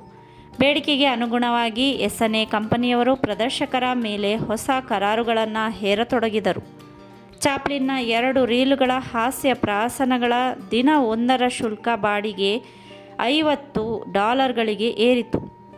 ಇದರಿಂದಾಗಿ ಕಂಪನಿ ಪ್ರತಿ ಚಿತ್ರದಿಂದ $50,000 ಆದಾಯ ಗಳಿಸತೊಡಗಿತು. ಒಂದು ಸಂಜೆ ಸ್ಟುಡಿಯೋದ ಕೆಲಸ ಮುಗಿಸಿಕೊಂಡು ಚಾಪ್ಲಿನ್ ತಾನು ಇಳಿದುಕೊಂಡಿದ್ದ ಮಧ್ಯಮ ತರಗತಿಯ ಹೋಟೆಲಿಗೆ ಹೋದ. ಅಲ್ಲಿ ಅವನಿಗಾಗಿ ನ್ಯೂಯಾರ್ಕ್ನಿಂದ ಬಂದಿದ್ದ ಟೆಲಿಗ್ರಾಮ್ ಕಾಯತೊಡಗಿತ್ತು. 2 ವಾರಗಳ ಕಾಲ ಪ್ರತಿದಿನ ಸಾಯಂಕಾಲ ನ್ಯೂಯಾರ್ಕ್ಗೆ ಬಂದು 15 ನಿಮಿಷ ಕಾಲ ಕೆಲಸ ಮಾಡಿ ಹೋದರೆ $25,000 ಗೌರವಧನ ನೀಡಲಾಗುವುದೆಂಬ ಸಂದೇಶ ಅದರಲ್ಲಿತ್ತು. ಅದನ್ನು ಓದಿದೊಡನೆ ರೋಮಾಂಚನಗೊಂಡ ಚಾಪ್ಲಿನ್ ಕೂಡಲೇ ಆ್ಯಂಡರ್ಸನ್ನನ್ನು ಸಂಪರ್ಕಿಸಲು ಪ್ರಯತ್ನಿಸಿದ. ಬೆಳಗ್ಗೆ 3 ಗಂಟೆಗೆ ಫೋನಿನಲ್ಲಿ ದೊರಕಿದ ಆ ಮಹಾನುಭಾವ ಅದು ಹೇಗೆ ಸಾಧ್ಯ ಎಂದು ರಾಗ ಎಳೆದ. ಒಪ್ಪಿಗೆ ಕೊಡಲಿಲ್ಲ. ಇದರಿಂದ ಚಾಪ್ಲಿನ್ ಅಷ್ಟು ದೊಡ್ಡ ಮೊತ್ತದ ಹಣ ಕೈತಪ್ಪಿ ಹೋಗುವುದಲ್ಲ ಎಂದು ಪರಿತಪಿಸಿದ. ಇಡೀ ರಾತ್ರಿ ನಿದ್ರೆ ಇಲ್ಲದೆ ಹೊರಳಾಡಿದ.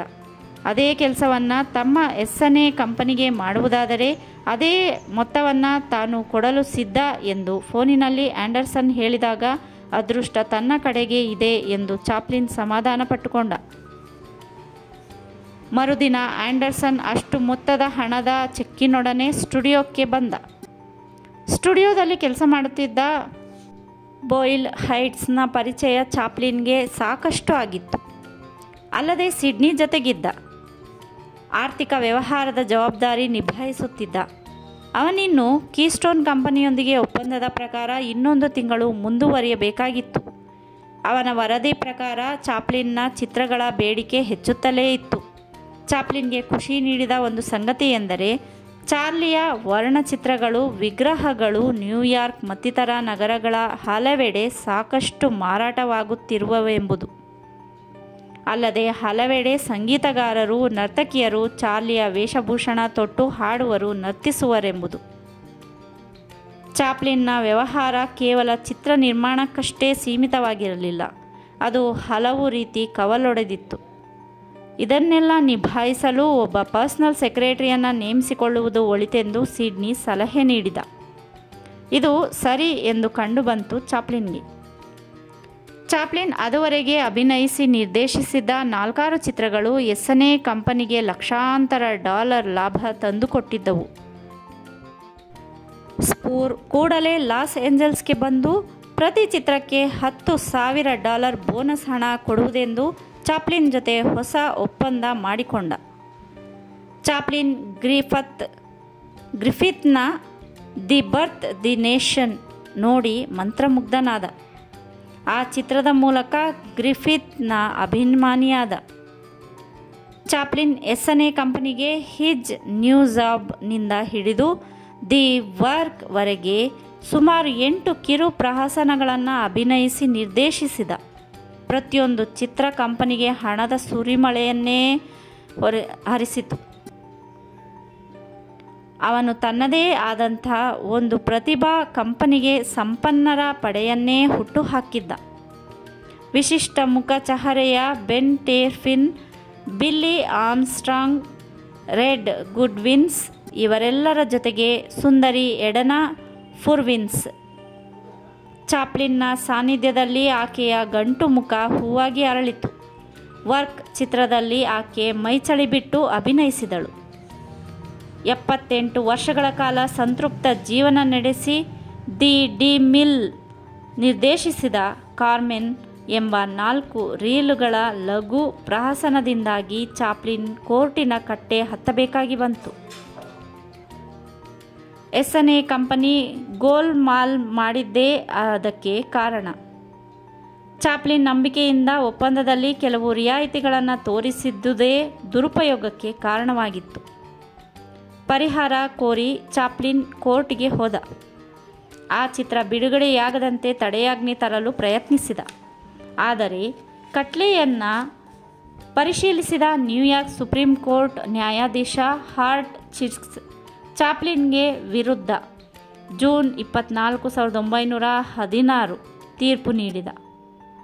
ಇದನ್ನೇ ನೆವವಾಗಿಟ್ಟುಕೊಂಡು ಎಸ್ಸನೇ ಕಂಪನಿ ನಷ್ಟ ಪರಿಹಾರಾರ್ಥವಾಗಿ ಚಾಪ್ಲಿನ್ನಿಂದ $5 ಲಕ್ಷ ಕೊಡಿಸುವಂತೆ ಕೋರಿ ನ್ಯಾಯಾಲಯದಲ್ಲಿ ಮನವಿ ಸಲ್ಲಿಸಿತು.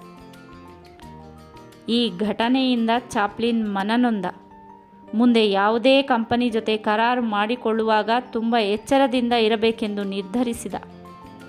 ಇಂಥ ಯಾತನಾಮಯ ದಿನಗಳನ್ನು ಎಸ್ಸನೇ ಕಂಪನಿಯಲ್ಲಿ ಕಳೆದ ಚಾಪ್ಲಿನ್ ಪೊಲೀಸ್ ಮತ್ತು ಟ್ರಿಪಲ್ ಟ್ರಬಲ್ ಎಂಬ 2 ಚಿತ್ರಗಳನ್ನು ಒಪ್ಪಂದದ ಪ್ರಕಾರ ಮುಗಿಸಿ ಕೈ ತೊಳೆದುಕೊಂಡ. ಮನುಷ್ಯ ಜಗತ್ತಿನಿಂದ ಅನೇಕ ಪಾಠಗಳನ್ನು ಕಲಿತು ನಿರುಮ್ಮಳನಾದ. ಚಾಪ್ಲಿನ್ ತಾನು ಕೆಲವು ಚಿತ್ರಗಳನ್ನು ಪೂರೈಸಲೋಸುಗ ನ್ಯೂಯಾರ್ಕ್ಗೆ ಹೊರಡಲಿರುವನೆಂದಾಗ ನ್ಯಾಟ್ ಗುಡ್ವಿನ್ ಅವನಿಗೆ ಕೆಲವು ಅಮೂಲ್ಯ ಸಲಹೆಗಳನ್ನು ನೀಡಿದ. ನ್ಯಾಟ್ ಗುಡ್ವಿನ್ ಅಮೆರಿಕಾ ರಂಗಭೂಮಿಯ ಹೆಸರಾಂತ ವ್ಯಕ್ತಿ. ಶೇಕ್ಸ್ಪಿಯರ್ ನಾಟಕಗಳಲ್ಲಿ ಅಮೋಘ ಅಭಿನಯ ನೀಡಿ ಹೆಸರು ಮಾಡಿದ್ದಾತ. ಸರ್ ಹೆನ್ರಿ ಇರ್ವಿಂಗ್ ರಂಥ ಖ್ಯಾತ ನಾಮರ ಆತ್ಮೀಯ ಗೆಳೆಯನಾಗಿದ್ದ ಆತ 8 ಸಾರಿ ಮದುವೆಯಾಗಿ ತಾನು ಮಹಾರಸಿಕನೆಂದು ಜಗಜ್ಜಾಹೀರು ಮಾಡಿದ್ದ. ಆತನ ಹೆಂಡತಿಯರು ಒಬ್ಬರಿಗಿಂತ ಒಬ್ಬರು ಸುಂದರಿಯರಿದ್ದರು. ಆತನ ಜಾಣೆಯೂ ಅಪೂರ್ವ ಸುಂದರಿಯೂ ಆದ 5ನೆಯ ಹೆಂಡತಿ Maxine Eliot the Roman senator ಎಂಬ ಗೌರವಕ್ಕೆ ಪಾತ್ರರಾಗಿದ್ದಳು. ಆತ ಚಾಪ್ಲಿನ್ಗೆ ಒತ್ತಿ ಒತ್ತಿ ಹೇಳಿದ, ಜನಪ್ರಿಯತೆಯಿಂದ ಆದಷ್ಟು ದೂರ ಇರಲು ಪ್ರಯತ್ನಿಸು ಅಂತ.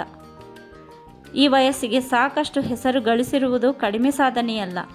ಜನಪ್ರಿಯತೆ ಕಲಾವಿದನಲ್ಲಿ ಅಹಂಕಾರವನ್ನು ಬಿತ್ತುತ್ತದೆ. ಆ ಅಮಲಿನಲ್ಲಿ ಅವನು ಭವಿಷ್ಯವನ್ನು ನಿರ್ಲಕ್ಷಿಸುತ್ತಾನೆ. ಇಂಥ ಜನಪ್ರಿಯತೆಯಿಂದ ಅಹಂಕಾರದಿಂದ ಎಷ್ಟೋ ಮಂದಿ ಪ್ರತಿಭಾವಂತ ಕಲಾವಿದರು ತಮ್ಮ ಭವಿಷ್ಯವನ್ನು ಹಾಳು ಮಾಡಿಕೊಂಡಿದ್ದಾರೆ. ನಿಜವಾದ ಕಲಾವಿದ ತನ್ನ ಅಭಿಮಾನಿಗಳಿಂದ ಯಾವುದೇ ಆಮಂತ್ರಣವನ್ನು ಒಪ್ಪಿಕೊಳ್ಳಕೂಡದು. ಇಂಥ ಕಾರಣಗಳಿಂದಲೇ ಜಾನ್ ರೂರಂಥ ಕಲಾವಿದರು ಹಾಳಾಗಿದ್ದು. ಸಾರ್ವಜನಿಕ ಮೋಹಕ್ಕೆ ಸಿಲುಕಿದ ಅಂಥವರು ತಮ್ಮ ಡ್ರೆಸ್ಸಿಂಗ್ ಕೋಣೆಯನ್ನೇ ಪ್ರಪಂಚವೆಂದು ಭ್ರಮಿಸಿದರು. ಅಪೂರ್ವ ಪ್ರತಿಭೆಯಿಂದ ಪ್ರಪಂಚ ಗೆಲ್ಲಲಿರುವ ನೀನು ಸಾರ್ವಜನಿಕರೆದುರು ಪೋಸ್ ಕೊಡಬೇಡ. ನ್ಯಾಟ್ ಗುಡ್ವಿನ್ನ ಮಾತುಗಳು ಚಾಪ್ಲಿನ್ನ ಮೇಲೆ ಬೀರಿದ ಪ್ರಭಾವ ಅಪಾರ. ತಾನು ಇಷ್ಟೊಂದು ಜನಪ್ರಿಯ ವ್ಯಕ್ತಿಯೇ ಎಂದು ಪ್ರಶ್ನಿಸಿಕೊಂಡ. ಜನಪ್ರಿಯತೆ ಎಂದರೇನು? ಅದರಿಂದ ದೂರ ಇರುವ ಬಗೆ ಹೇಗೆ? ಒಂದು ಮಾತು ಮಾತ್ರ ಸತ್ಯ. ಮೇಕಪ್ ರಹಿತ ಚಾಪ್ಲಿನ್ನನ್ನು ಯಾರೊಬ್ಬರೂ ಗುರುತಿಸುತ್ತಿರಲಿಲ್ಲ ಎಂಬುದು. ಚಾಪ್ಲಿನ್ ನ್ಯೂಯಾರ್ಕ್ನಲ್ಲಿದ್ದ ಸಿಡ್ನಿಗೆ ಬರುವುದಾಗಿ ಒಂದು ಟೆಲಿಗ್ರಾಮ್ ಕಳಿಸಿದ. ಹಾಗೆ ಅವನು ಅವಸರವಾಗಿ ರೈಲಿನಿಂದಲ್ಲಿ ಹತ್ತಿ ನ್ಯೂಯಾರ್ಕ್ ಕಡೆಯ ರೈಲಿನಲ್ಲಿ ಗಡ್ಡ ಬೋಳಿಸಿಕೊಂಡರಾಯಿತೆಂದುಕೊಂಡಿದ್ದ. ಪ್ರಯಾಣಿಕರು ಬಾತ್ರೂಮಿಗೆ ಮುತ್ತಿದ್ದರಿಂದ ಅವನು ಅವರದ್ದೆಲ್ಲ ಮುಗಿಯುವವರೆಗೆ ಕಾಯುತ್ತಾ ಕೂಡಬೇಕಾಯಿತು. ಅಮರಿಲ್ಲೋವರೆಗೆ ಅವನು ಚಣ್ಣದ ಮೇಲೆ ಇದ್ದ.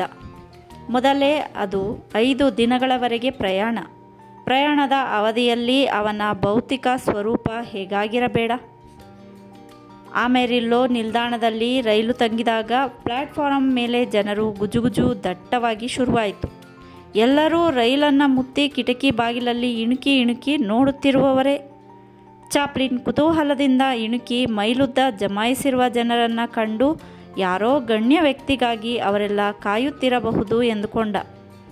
ಅಷ್ಟೊತ್ತಿಗಾಗಲೇ ಖಾಲಿಯಾಗಿದ್ದ ವಾಶ್ ಬೇಸಿನ್ ಬಳಿಗೆ ಕ್ಷೌರದ ಪರಿಕರಗಳೊಡನೆ ಹೋಗಿ ಮುಖಕ್ಕೆ ಶೇವಿಂಗ್ ಕ್ರೀಮ್ ಹಚ್ಚಿಕೊಂಡು ಬ್ರಷ್ನಿಂದ ಉಜ್ಜತೊಡಗಿದ. ಹೊರಗಡೆ ಭರಾಟೆ ನಡೆದೇ ಇತ್ತು. ಅಷ್ಟರಲ್ಲಿ ಉದ್ವಿಗ್ನ ಸ್ಥಿತಿಯಲ್ಲಿದ್ದ ಗುಂಪೊಂದು ತಾನಿದ್ದ ಕಂಪಾರ್ಟ್ಮೆಂಟ್ಗೆ ನುಗ್ಗಿತು.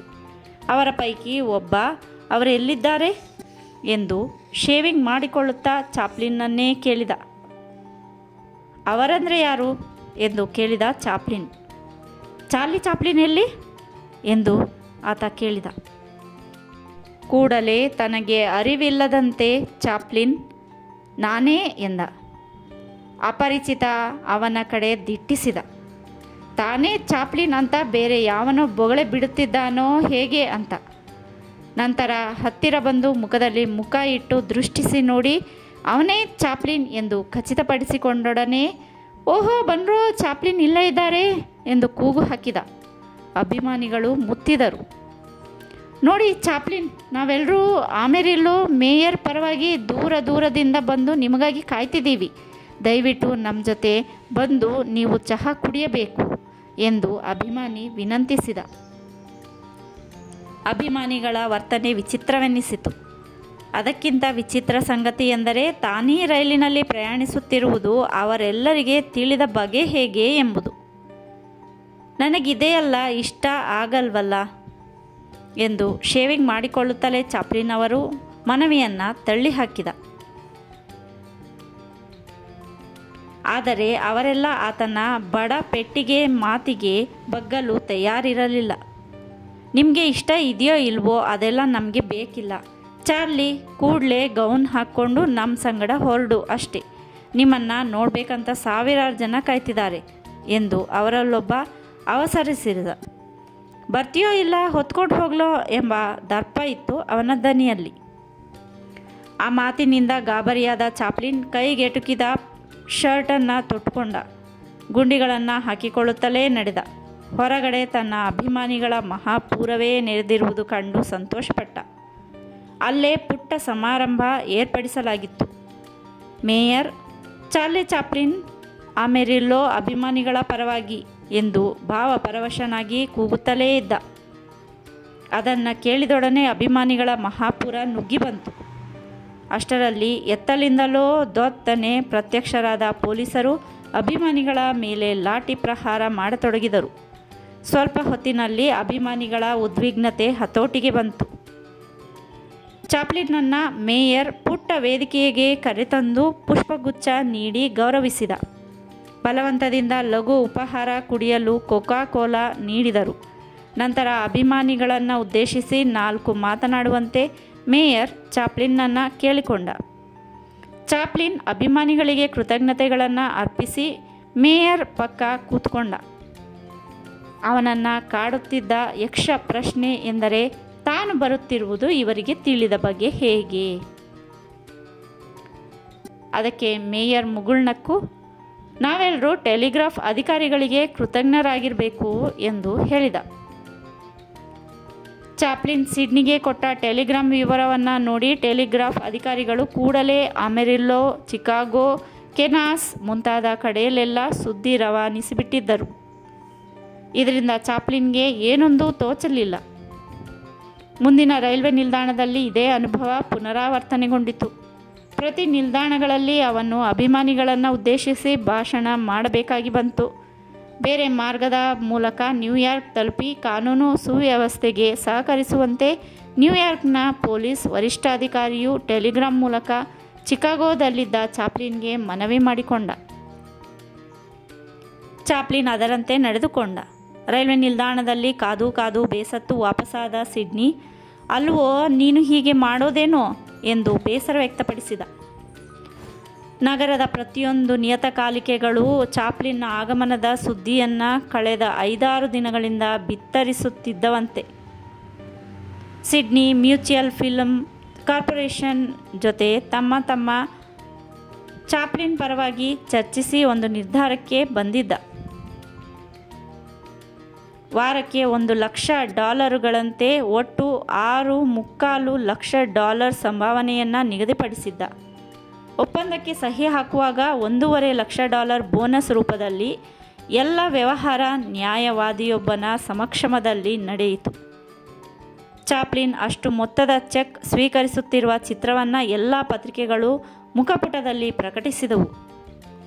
ಕಲಾವಿದನಾದವ ರಾಜಬೀದಿಗಳನ್ನು ಆಯ್ಕೆ ಮಾಡಬಾರದು. ನ್ಯಾಟ್ ಗುಡ್ವಿನ್ನ ಮಾತುಗಳನ್ನು ಚಾಪ್ಲಿನ್ ನೆನಪಿಸಿಕೊಂಡ. Charles Spencer Chaplin Mutual Film Corporation ಕಂಪನಿಯೊಂದಿಗೆ ನ್ಯೂಯಾರ್ಕ್ನಲ್ಲಿ 1916 ಫೆಬ್ರವರಿ 24ರಂದು ಐತಿಹಾಸಿಕ ಒಪ್ಪಂದ ಮಾಡಿಕೊಂಡ. ಜಾಗತಿಕ ಯುದ್ಧದ ಪ್ರಕ್ಷುಬ್ಧ ಸನ್ನಿವೇಶದಲ್ಲೂ ಅಮೆರಿಕದ ಪ್ರಜೆಗಳು ಚಿಲ್ಲರೆ ಕಾಸಿಗೆ ಕೀಳು ಮನೋರಂಜನೆ ಪಡೆಯಲು ಪೈಪೋಟಿ ನಡೆಸಿದ್ದರು. ಚಾಪ್ಲಿನ್ನ ಪ್ರತಿಭೆ ಕೌಶಲ್ಯಗಳನ್ನು ನಗದಾಗಿ ಪರಿವರ್ತಿಸಿಕೊಂಡು ಅಪಾರ ಹಣ ಗಳಿಸಲು ಚಿತ್ರ ನಿರ್ಮಾಣ ಸಂಸ್ಥೆಗಳು ಒಂದರ ಹಿಂದೆ ಬೀಳಲಿಲ್ಲ.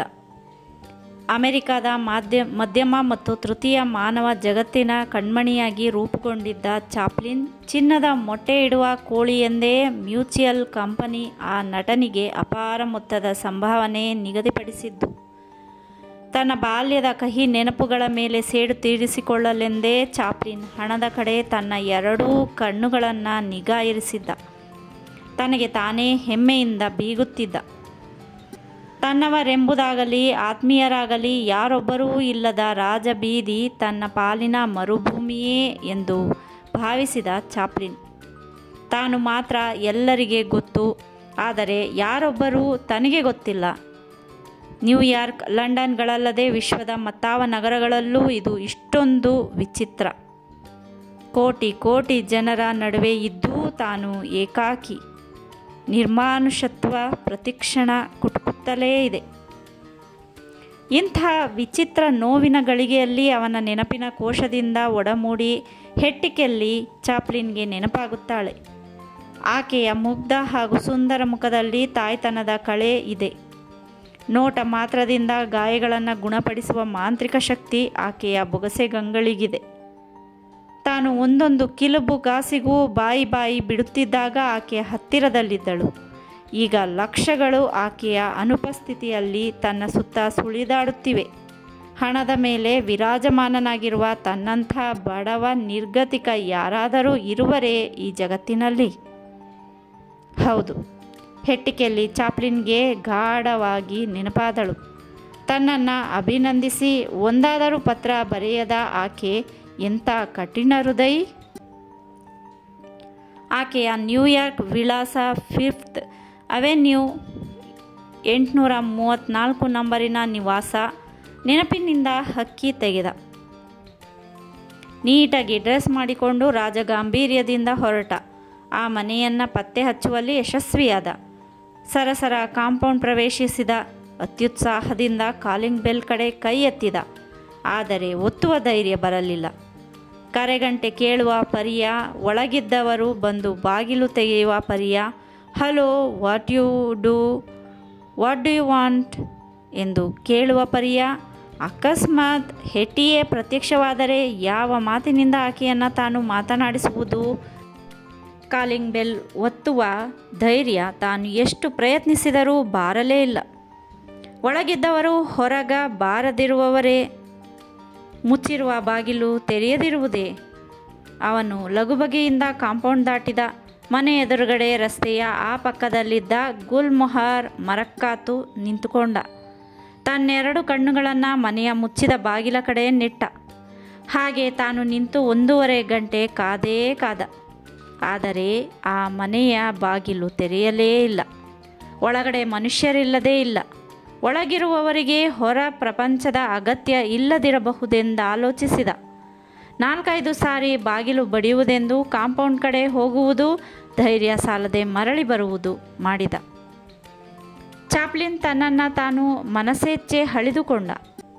ಚಾಪ್ಲಿನ್ ಏನಾದರೂ ತಿನ್ನಲೆಂದು ಕೊಲಂಬಸ್ ಸರ್ಕಲ್ನಲ್ಲಿದ್ದ ರೆಸ್ಟೋರೆಂಟ್ಗೆ ಹೋದ. ತಿನ್ನಲು ಒಂದಿಷ್ಟು ಬ್ರೆಡ್ಡು, ಕುಡಿಯಲು ಒಂದಿಷ್ಟು ಕಾಫಿ ಆರ್ಡರ್ ಮಾಡಿದ.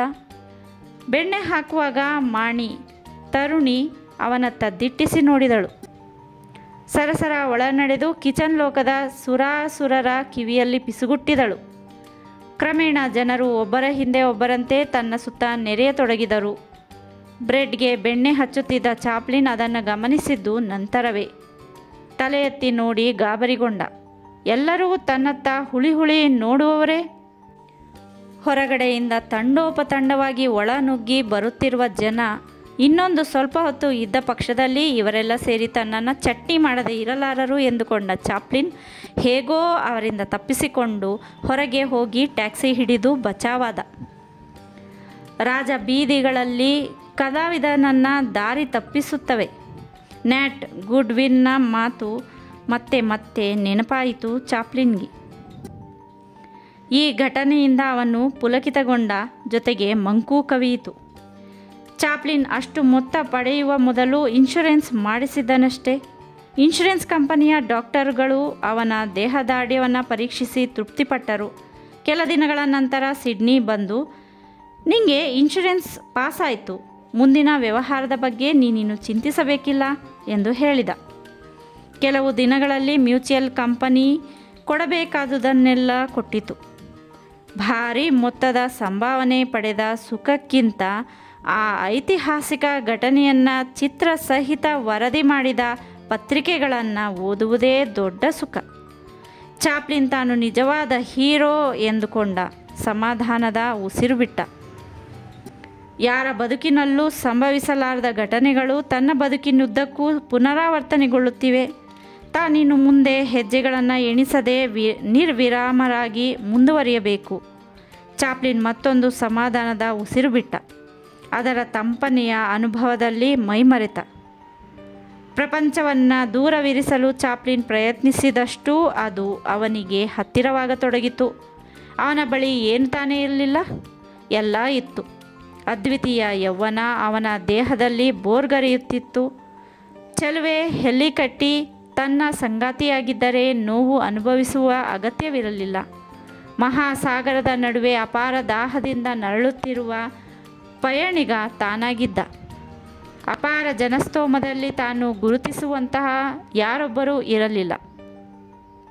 ಆದಷ್ಟು ಬಿಡುವು ಮಾಡಿಕೊಂಡು ಅನಾಮಧೇಯನಂತೆ ನ್ಯೂಯಾರ್ಕ್ನ ಬೀದಿ ಬೀದಿಗಳಲ್ಲಿ ಅಲೆದಾಡುತ್ತಿದ್ದ. ಯಾರಾದರೂ ತನ್ನನ್ನು ಗುರುತಿಸಬಹುದೆಂಬ ಸುಳಿವು ಸಿಕ್ಕಾಕ್ಷಣ ಅವಿತುಕೊಂಡು ಬಿಡುತ್ತಿದ್ದ. ಯಾರೊಂದಿಗಾದರೂ ಊಟ ಮಾಡಬಹುದಾದಾಗ ಹರಟಬಹುದಾದ ಗೆಳತಿಯರಿಗಾಗಿ ಸದಾ ಹುಡುಕಾಡುತ್ತಿದ್ದ. ಯಾರನ್ನೋ ಕರೆದಾಗ ತಿರುಗಿ ನೋಡುತ್ತಿದ್ದ. ಆ ವ್ಯಕ್ತಿ ತಾನಲ್ಲ, ತಾನಾಗಿರಲಿಕ್ಕಿಲ್ಲವೆಂದು ಮತ್ತೆ ನಡೆಯುತ್ತಿದ್ದ. 5th ಅವೆನ್ಯೂ ರಸ್ತೆಗುಂಟ ನಡೆಯುತ್ತಿದ್ದಾಗ ಭಿನ್ನ ರೀತಿಯ ಅನುಭವವಾಯಿತು. ತನಗಾಗಿ ಉಲಿದ ಕೋಮಲ ಕಂಠ ಅದನ್ನು ತಾನು ಎಂದೋ ಕೇಳಿದಂತಿರುವುದಲ್ಲ. ಒಂದು ಕ್ಷಣ ಪುಳಕಗೊಂಡು ತಿರುಗಿ ನೋಡಿದ. ಸೌಂದರ್ಯ ರಾಶಿಯೇ ಮೂರ್ತಿವೆತ್ತಂತಿರುವ ಹೆಣ್ಣು. ಅರೆ, ಆಕೆ ಜೋಸಿ ಕೊಲಿನ್, ಮಧುರ ಕಂಠದ ಗಾಯಕಿ. ವಿಚಿತ್ರವೆಂದರೆ ಆಕೆ ಹಂಸದಂತೆ ಹತ್ತಿರ ಬಂದಳು. ಚಾಪ್ಲಿನ್ ಏನಿಲ್ಲಿ ಎಂದು ಘಮಘಮಿಸಿದಳು. ಅದಕ್ಕೆ ತಾನು ಏನೆಂದು ಹೇಳುವುದು? ಏನೋ ಹೇಳಿದ, ಅದು ಮಹಾ ಸುಳ್ಳು ಎಂದು ತನಗಷ್ಟೇ ಗೊತ್ತು. ತನ್ನ ಒಂಟಿತನದ ನರಕವನ್ನು ಆಕೆ ಎದುರು ತೆರೆಯದಿರುವುದೇ ಒಳ್ಳೆಯದೆಂದುಕೊಂಡ. ನಿನ್ನಂತಹ ಸುಂದರಿ ಸಂಗಡ ಊಟ ಮಾಡಲೆಂದು ನಿನ್ನನ್ನೇ ಹುಡುಕಿಕೊಂಡು ಹೊರಟಿದ್ದೆ ಎಂದವನು ಹೇಳಬೇಕೆಂದಿದ್ದ ಮಾತನ್ನು ನಾಚಿಕೆ ನುಂಗಿ ಹಾಕಿತು. ಕೈಗೆ ಬಂದ ತುತ್ತು ಬಾಯಿಗೆ ತಲುಪುವಷ್ಟರಲ್ಲಿ ಅಂತರ್ಧಾನನಾಗುವುದು ಚಾಪ್ಲಿನ್ಗೇನೂ ಹೊಸ ಅನುಭವವಲ್ಲ. ಜಗತ್ತೆಲ್ಲ ಹೇಳುತ್ತದೆ, ಚಾಪ್ಲಿನ್ ನೀನು ಸಂತೃಪ್ತ ಮನುಷ್ಯ ಎಂದು. ಚಾಪ್ಲಿನ್ ಹೇಳ್ತಾನೆ, ಹೌದು, ನಾನು ಸುಖೀ ಮನುಷ್ಯನೆಂದು. ಜೊತೆಗೆ ಒಂದು ನಿಟ್ಟುಸಿರು ಬಿಡುತ್ತಾ, ನ್ಯೂಯಾರ್ಕ್ನಲ್ಲಿ ಎಲ್ಲವೂ ಸರಿ ಇದೆ, ಆದರೆ ಒಂದನ್ನು ಹೊರತುಪಡಿಸಿ ಆ ಸಂತೃಪ್ತಿಯತೆಯ ತಾನು ಚಲನಚಿತ್ರ ಮಾಧ್ಯಮದಲ್ಲಿ ಅರ್ಥಪೂರ್ಣವಾಗಿ ಕಂಡುಕೊಳ್ಳಬೇಕು. ಚಾರ್ಲಿಯಷ್ಟು ಸುಖಪುರುಷ ಚಾಪ್ಲಿನ್ನಲ್ಲ. ತನ್ನೊಳಗೆ ಚಾರ್ಲಿ ಇರದಿದ್ದಲ್ಲಿ ಚಾಪ್ಲಿನ್ ಎಂದೋ ಲಂಡನ್ನಿನ ವೆಸ್ಟ್ ಮಿನಿಸ್ಟರ್ ಬ್ರಿಡ್ಜ್ ಬಳಿ ಭಿಕ್ಷುಕನಾಗಿರುತ್ತಿದ್ದ. ಚಾಪ್ಲಿನ್ನಲ್ಲಿದ್ದ ಸಮಯ ಪ್ರಜ್ಞೆ ಜಾಗೃತಗೊಂಡಿತು. ತಾನು ಸದರಿ ಕಂಪನಿಯಿಂದ ಅಪಾರ ಮೊತ್ತದ ಸಂಭಾವನೆ ಪಡೆದು ಮಾಡಿಕೊಂಡಿರುವ ಒಪ್ಪಂದ ಸುಂದರ ಹೆಡೆ ಬಿಚ್ಚಿ ಎಚ್ಚರಿಸಿತು. ಆದರೆ ಮ್ಯೂಚುವಲ್ ಕಂಪನಿಯ ಮ್ಯಾನೇಜ್ ಕಾಲ್ಫೀಲ್ಡ್ ಸರಿಯಾದ ಸವಲತ್ತು ಒದಗಿಸುವಲ್ಲಿ ವಿಳಂಬ ಮಾಡುತ್ತಿದ್ದಾನೆ. ಚಾಪ್ಲಿನ್ ಲಾಸ್ ಏಂಜಲ್ಸ್ಗೆ ಹೋದಾಗಲೆಲ್ಲ ವಾಸ್ತವ್ಯ ಹೂಡುವುದು ಅಲೆಕ್ಸಾಂಡ್ರಿಯಾ ಎಂಬ ಪ್ರಥಮ ದರ್ಜೆಯ ಹೋಟೆಲ್ನಲ್ಲಿ. ಅದು ಸದಾ ಸಿನಿಮಾ ಮಂದಿಯಿಂದ ಗಿಜಿಬಿಜಿ ಗುಟ್ಟುತ್ತಿರುತ್ತದೆ. ಚಿತ್ರಗಳ ವಿಲೇವಾರಿಗೆ ಸಂಬಂಧಪಟ್ಟ ಎಲ್ಲ ವ್ಯವಹಾರಗಳು ಅಲ್ಲಿಯೇ ನಡೆಯುವುದು. ಚಾಪ್ಲಿನ್ ಅಲ್ಲಿಗೆ ಹೋದೊಡನೆ ಕಾರಖೂನನೊಬ್ಬ ಅವನಿಗೊಂದು ಲಕೋಟೆ ಕೊಟ್ಟ. ಅದು ಪ್ರಸಿದ್ಧ ನಟಿ ಮ್ಯೂಡ್ ಫಿಯಲಿಯ ಪತ್ರ. ಆ ಸುಂದರಿ ಹಾಲಿವುಡ್ ಹೋಟೆಲಲ್ಲಿ ಬುಧವಾರ ನಡೆಯಲಿರುವ ಔತಣಕೂಟಕ್ಕೆ ಚಾಪ್ಲಿನ್ನನ್ನು ಪ್ರೀತಿಯಿಂದ ಆಮಂತ್ರಿಸಿದ್ದಳು. ಗುಟ್ಟಾಗಿ ಆಕೆಯ ಸೌಂದರ್ಯದ ಆರಾಧಕನಾಗಿದ್ದ ಅವನು. ಕೂಡಲೇ ಚಾಪ್ಲಿನ್ ಸೆಕ್ರೆಟರಿ ಆಕೆಯನ್ನು ಫೋನಿನಲ್ಲಿ ಸಂಪರ್ಕಿಸಿದ. ಚಾಪ್ಲಿನ್ನ ಸೆಕ್ರೆಟರಿ ಎಂದು ತಿಳಿದು ಆಕೆ ಓಹ್ ಎಂದು ಉದ್ಗರಿಸಿದಳು. ಇದೊಂದು ರೀತಿ ರಿವಾಜುಗಳಿಲ್ಲದ ಸ್ನೇಹಕೂಟವೆಂದು ಹೇಳಿದಳು. ಚಾಪ್ಲಿನ್ ಸರಳವಾದ ಉಡುಪು ಧರಿಸಿ ಹಾಲಿವುಡ್ ಹೋಟೆಲಿಗೆ ಹೋದ. ಆಕೆ ಖುದ್ದು ಎದುರುಗೊಂಡಳು, ಹರಟಿದಳು. ಬೇರೆ ಅತಿಥಿಗಳಿಂದ ದೂರ ಉಳಿದು ಚಾಪ್ಲಿನ್ ಸಂಗಡ ಮಾತ್ರ ಊಟ ಮಾಡಿದಳು. ಆ ಸುಂದರಿಯ ಸಲಿಗೆಯಿಂದ ಉತ್ತೇಜಿತನಾದ ಚಾಪ್ಲಿನ್ ರಾತ್ರಿಯನ್ನು ಎಲ್ಲಾದರೂ ಕಳೆಯೋಣವೆಂದು ಸೂಚಿಸಿದ. ಅದನ್ನು ಕೇಳಿದಾಕ್ಷಣ ಆಕೆ ಹೌಹಾರಿದಳು. ಇಲ್ಲ, ನಾನೀ ಸಂಜೆನೇ ಹೊರಡಬೇಕಿದೆ ಚಾಪ್ಲಿನ್. ನಾಳೆ ಬೆಳಿಗ್ಗೆ ನಡೆಯಲಿರೋ ಮ್ಯಾಕ್ಬೆತ್ ನಾಟಕದ ರಿಹರ್ಸಲ್ನಲ್ಲಿ ಭಾಗವಹಿಸಲೇಬೇಕಿದೆ ಎಂದು ನೆಪ ಹೇಳಿ ಜಾರಿಕೊಂಡಳು. ಚಾಪ್ಲಿನ್ ನಿರಾಶನಾದ. ಅವನು ಮತ್ತೆ ನ್ಯಾಟ್ ಗುಡ್ವಿನ್ನ ಸಲಹೆಯನ್ನು ನೆನಪು ಮಾಡಿಕೊಂಡ. ಇಂಥ ಆಮಂತ್ರಣಗಳಿಂದ ದೂರವಿರುವುದೇ ಮೇಲೆಂದುಕೊಂಡ. ಈ ಬಗ್ಗೆ ಕೌಲ್ಫೀಲ್ಡ್ನನ್ನು ಒತ್ತಾಯಿಸಿದ. ಮ್ಯೂಚುವಲ್ ಕಂಪನಿ ಅವನ ಚಿತ್ರ ತಯಾರಿಕೆಗೆ ಹಾಲಿವುಡ್ನ ಹೃದಯ ಭಾಗದಲ್ಲಿದ್ದ ದಿ ಲೋನ್ ಸ್ಟಾರ್ ಸ್ಟುಡಿಯೋವನ್ನು ಬಾಡಿಗೆ ಪಡೆದು ಒದಗಿಸಿಕೊಟ್ಟಿತು. ಚಾಪ್ಲಿನ್ ತಡಮಾಡದೆ ಎಡ್ನಾ ಪೂರ್ವಿನ್ಸ್, ಎರಿಕ್ ಕ್ಯಾಂಪ್ಬೆಲ್, ತಾರಾಗಣದ ದಿ ಫ್ಲೋರಿ ವಾಕರ್, ಎಂಬ 2 ರೀಲುಗಳ ಲಘು ಹಾಸ್ಯ ಚಿತ್ರವನ್ನು ತಯಾರಿಸಿದ. ಕೀಸ್ಟೋನ್ ಕಂಪನಿಯ ಸೆನೆಟ್ ರಂಥವರು ಚಿತ್ರ ನೋಡಿ ಅಪಾರ ಮೆಚ್ಚುಗೆ ವ್ಯಕ್ತಪಡಿಸಿದರು. ಚಿತ್ರ ಅಪಾರ ಹಣ ಗಳಿಸಿತು. ಅದರಲ್ಲಿ ನಿರ್ಜೀವ ನಿಚ್ಚಣಿಕೆಯನ್ನು ಓಡಾಡುವಂತೆ ಮಾಡಿದ್ದೇ ಜನಪ್ರಿಯತೆಗೆ ಕಾರಣವಾಯಿತು. ಅವನು 1-2 ರೀಲುಗಳ ಕಿರುಚಿತ್ರಗಳ ನಿರ್ದೇಶನವನ್ನು ನಿರ್ವಿರಾಮವಾಗಿ ಮುಂದುವರಿಸಿದ. ದಿ ವಾಗಾಬಾಂಡ್, 1 AM, ದಿ ಕೌಂಟ್, ಹೀಗೆ ಒಂದರ ಹಿಂದೆ ಒಂದರಂತೆ. ದಿ ಪಾನ್ ಶಾಪ್ ಚಿತ್ರೀಕರಿಸುತ್ತಿದ್ದಾಗ ಇನ್ನೊಂದು ವಿಷಯ ತಲೆ ತಿನ್ನತೊಡಗಿತ್ತು. ಅಮೆರಿಕದಲ್ಲಿ ಯಾರೋ ತನ್ನ ಗಮನಕ್ಕೆ ತಾರದೆ ಅನಧಿಕೃತವಾಗಿ ಚಾರ್ಲಿ ಚಾಪ್ಲಿನ್ಸ್ ಒನ್ ಸ್ಟೋರಿ ಎಂಬ ಸೋಕಾಲ್ಡ್ ಬಯೋಗ್ರಫಿ ಬರೆಯುತ್ತಿರುವರೆಂದು ಗೆಳೆಯರೊಬ್ಬರು ಅವನಿಗೆ ಸುದ್ದಿ ಮುಟ್ಟಿಸಿದರು.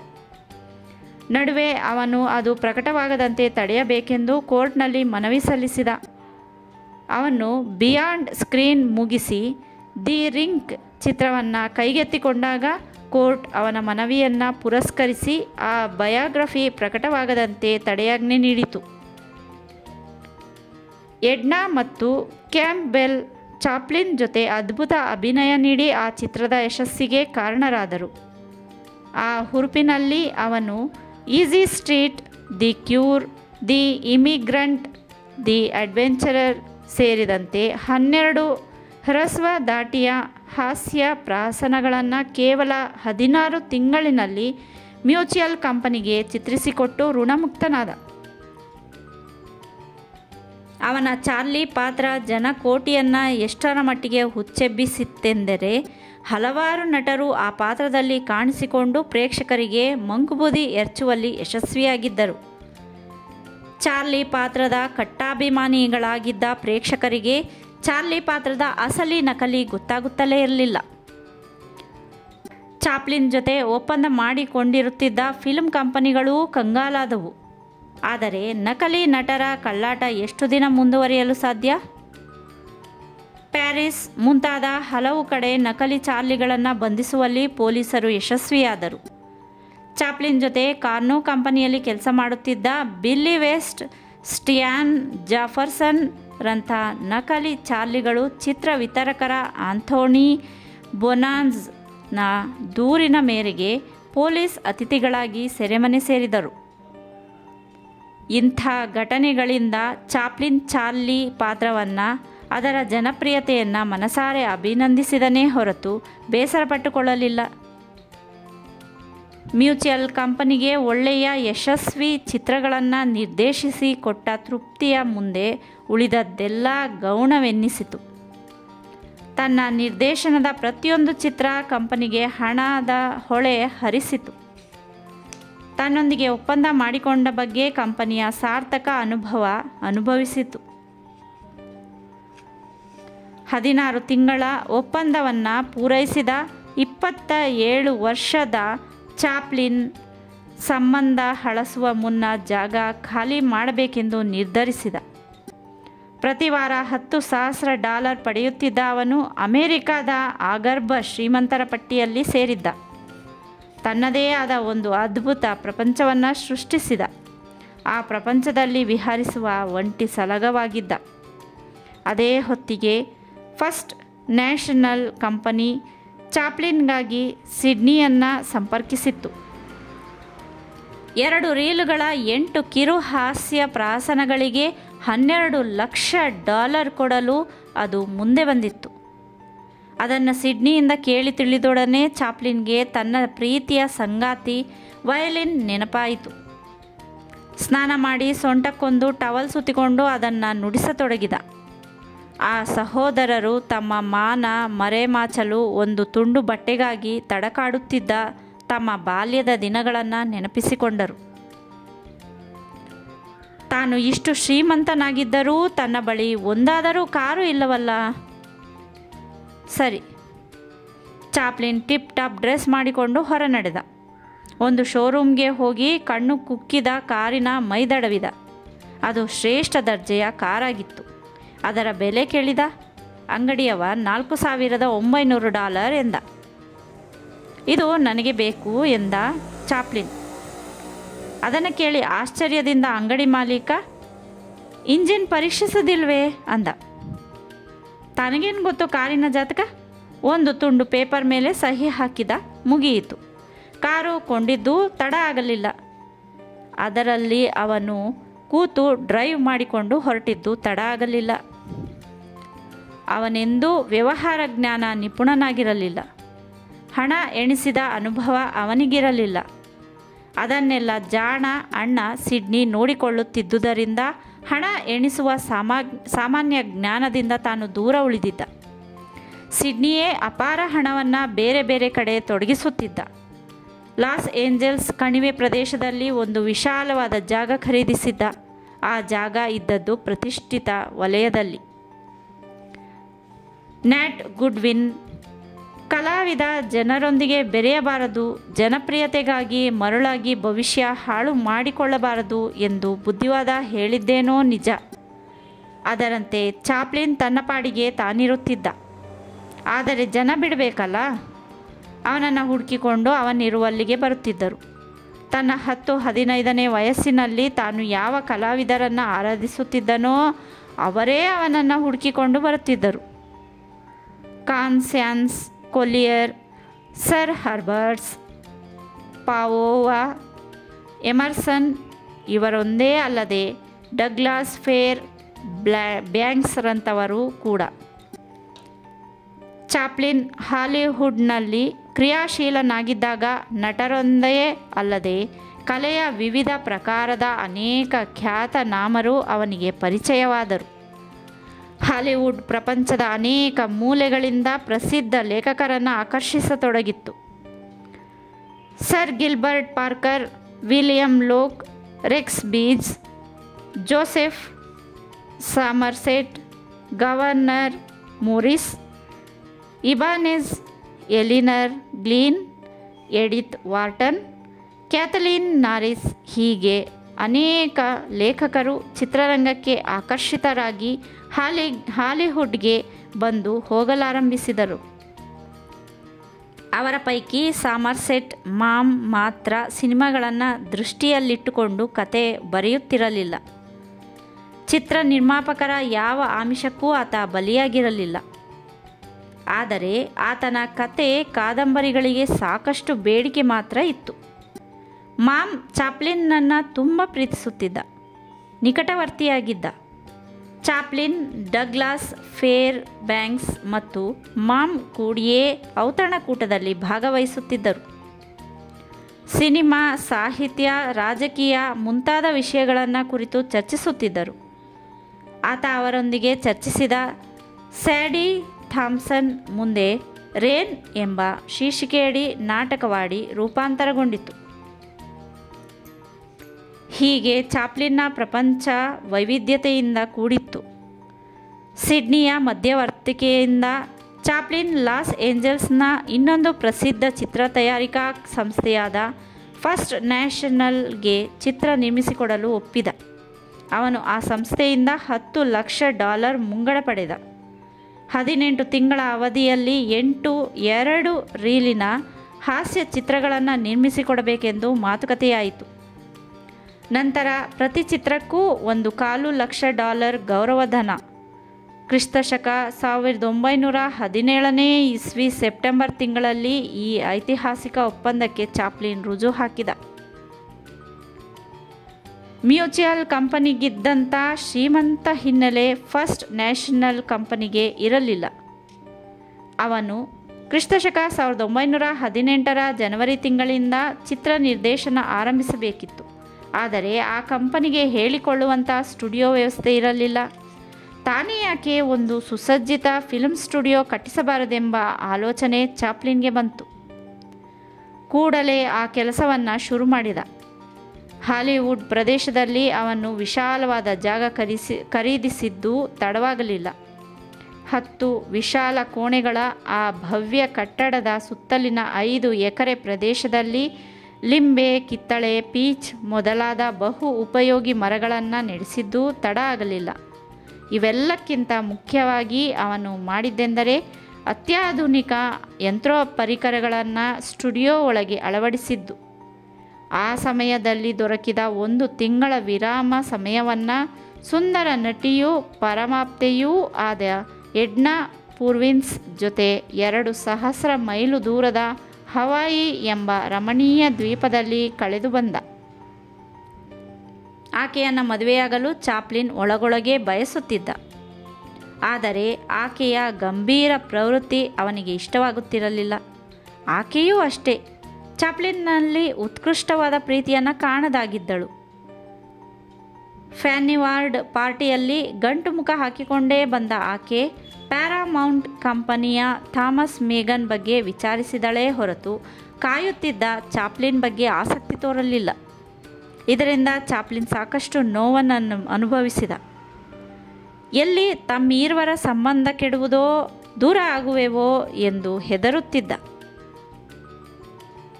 ನಿನ್ನ ನೆನಪಿನ ಶಕ್ತಿ ಕ್ಷೀಣಿಸ್ತಾ ಇದೆ, ಚಾಪ್ಲಿನ್ ಎಂಬ ಹೆಸರಿಗೆ ಬದಲಾಗಿ ಥಾಮಸ್ ಮೆಗಾನ್ ಅಂತ ಪಾರ್ಟಿಯಲ್ಲಿ ಹೇಳ್ತಿದ್ದೆ ಎಂದು ಚಾಪ್ಲಿನ್ ತಮಾಷೆ ಮೂಲಕ ಸಂಬಂಧ ರಿಪೇರಿ ಮಾಡಲು ಪ್ರಯತ್ನಿಸುತ್ತಿದ್ದ. ಆದರೆ ಆಕೆಯ ಪ್ರತಿಕ್ರಿಯೆ ಮಾತ್ರ ನಿರಾಶಾದಾಯಕವಾಗಿರುತ್ತಿತ್ತು. ಆಕೆ ಖಂಡಿತ ಭಾವನಾತ್ಮಕವಾಗಿ ತನ್ನಿಂದ ದೂರವಾಗುತ್ತಿರುವುದೆಂಬ ಸಂಕಟದಲ್ಲಿದ್ದ ಚಾಪ್ಲಿನ್ ಬಳಿಗೆ ಹೊಸ ಸಂಗಾತಿಯೊಡನೆ ಬಂದು ಅವನನ್ನು ಪರಿಚಯಿಸಿಕೊಟ್ಟಳು.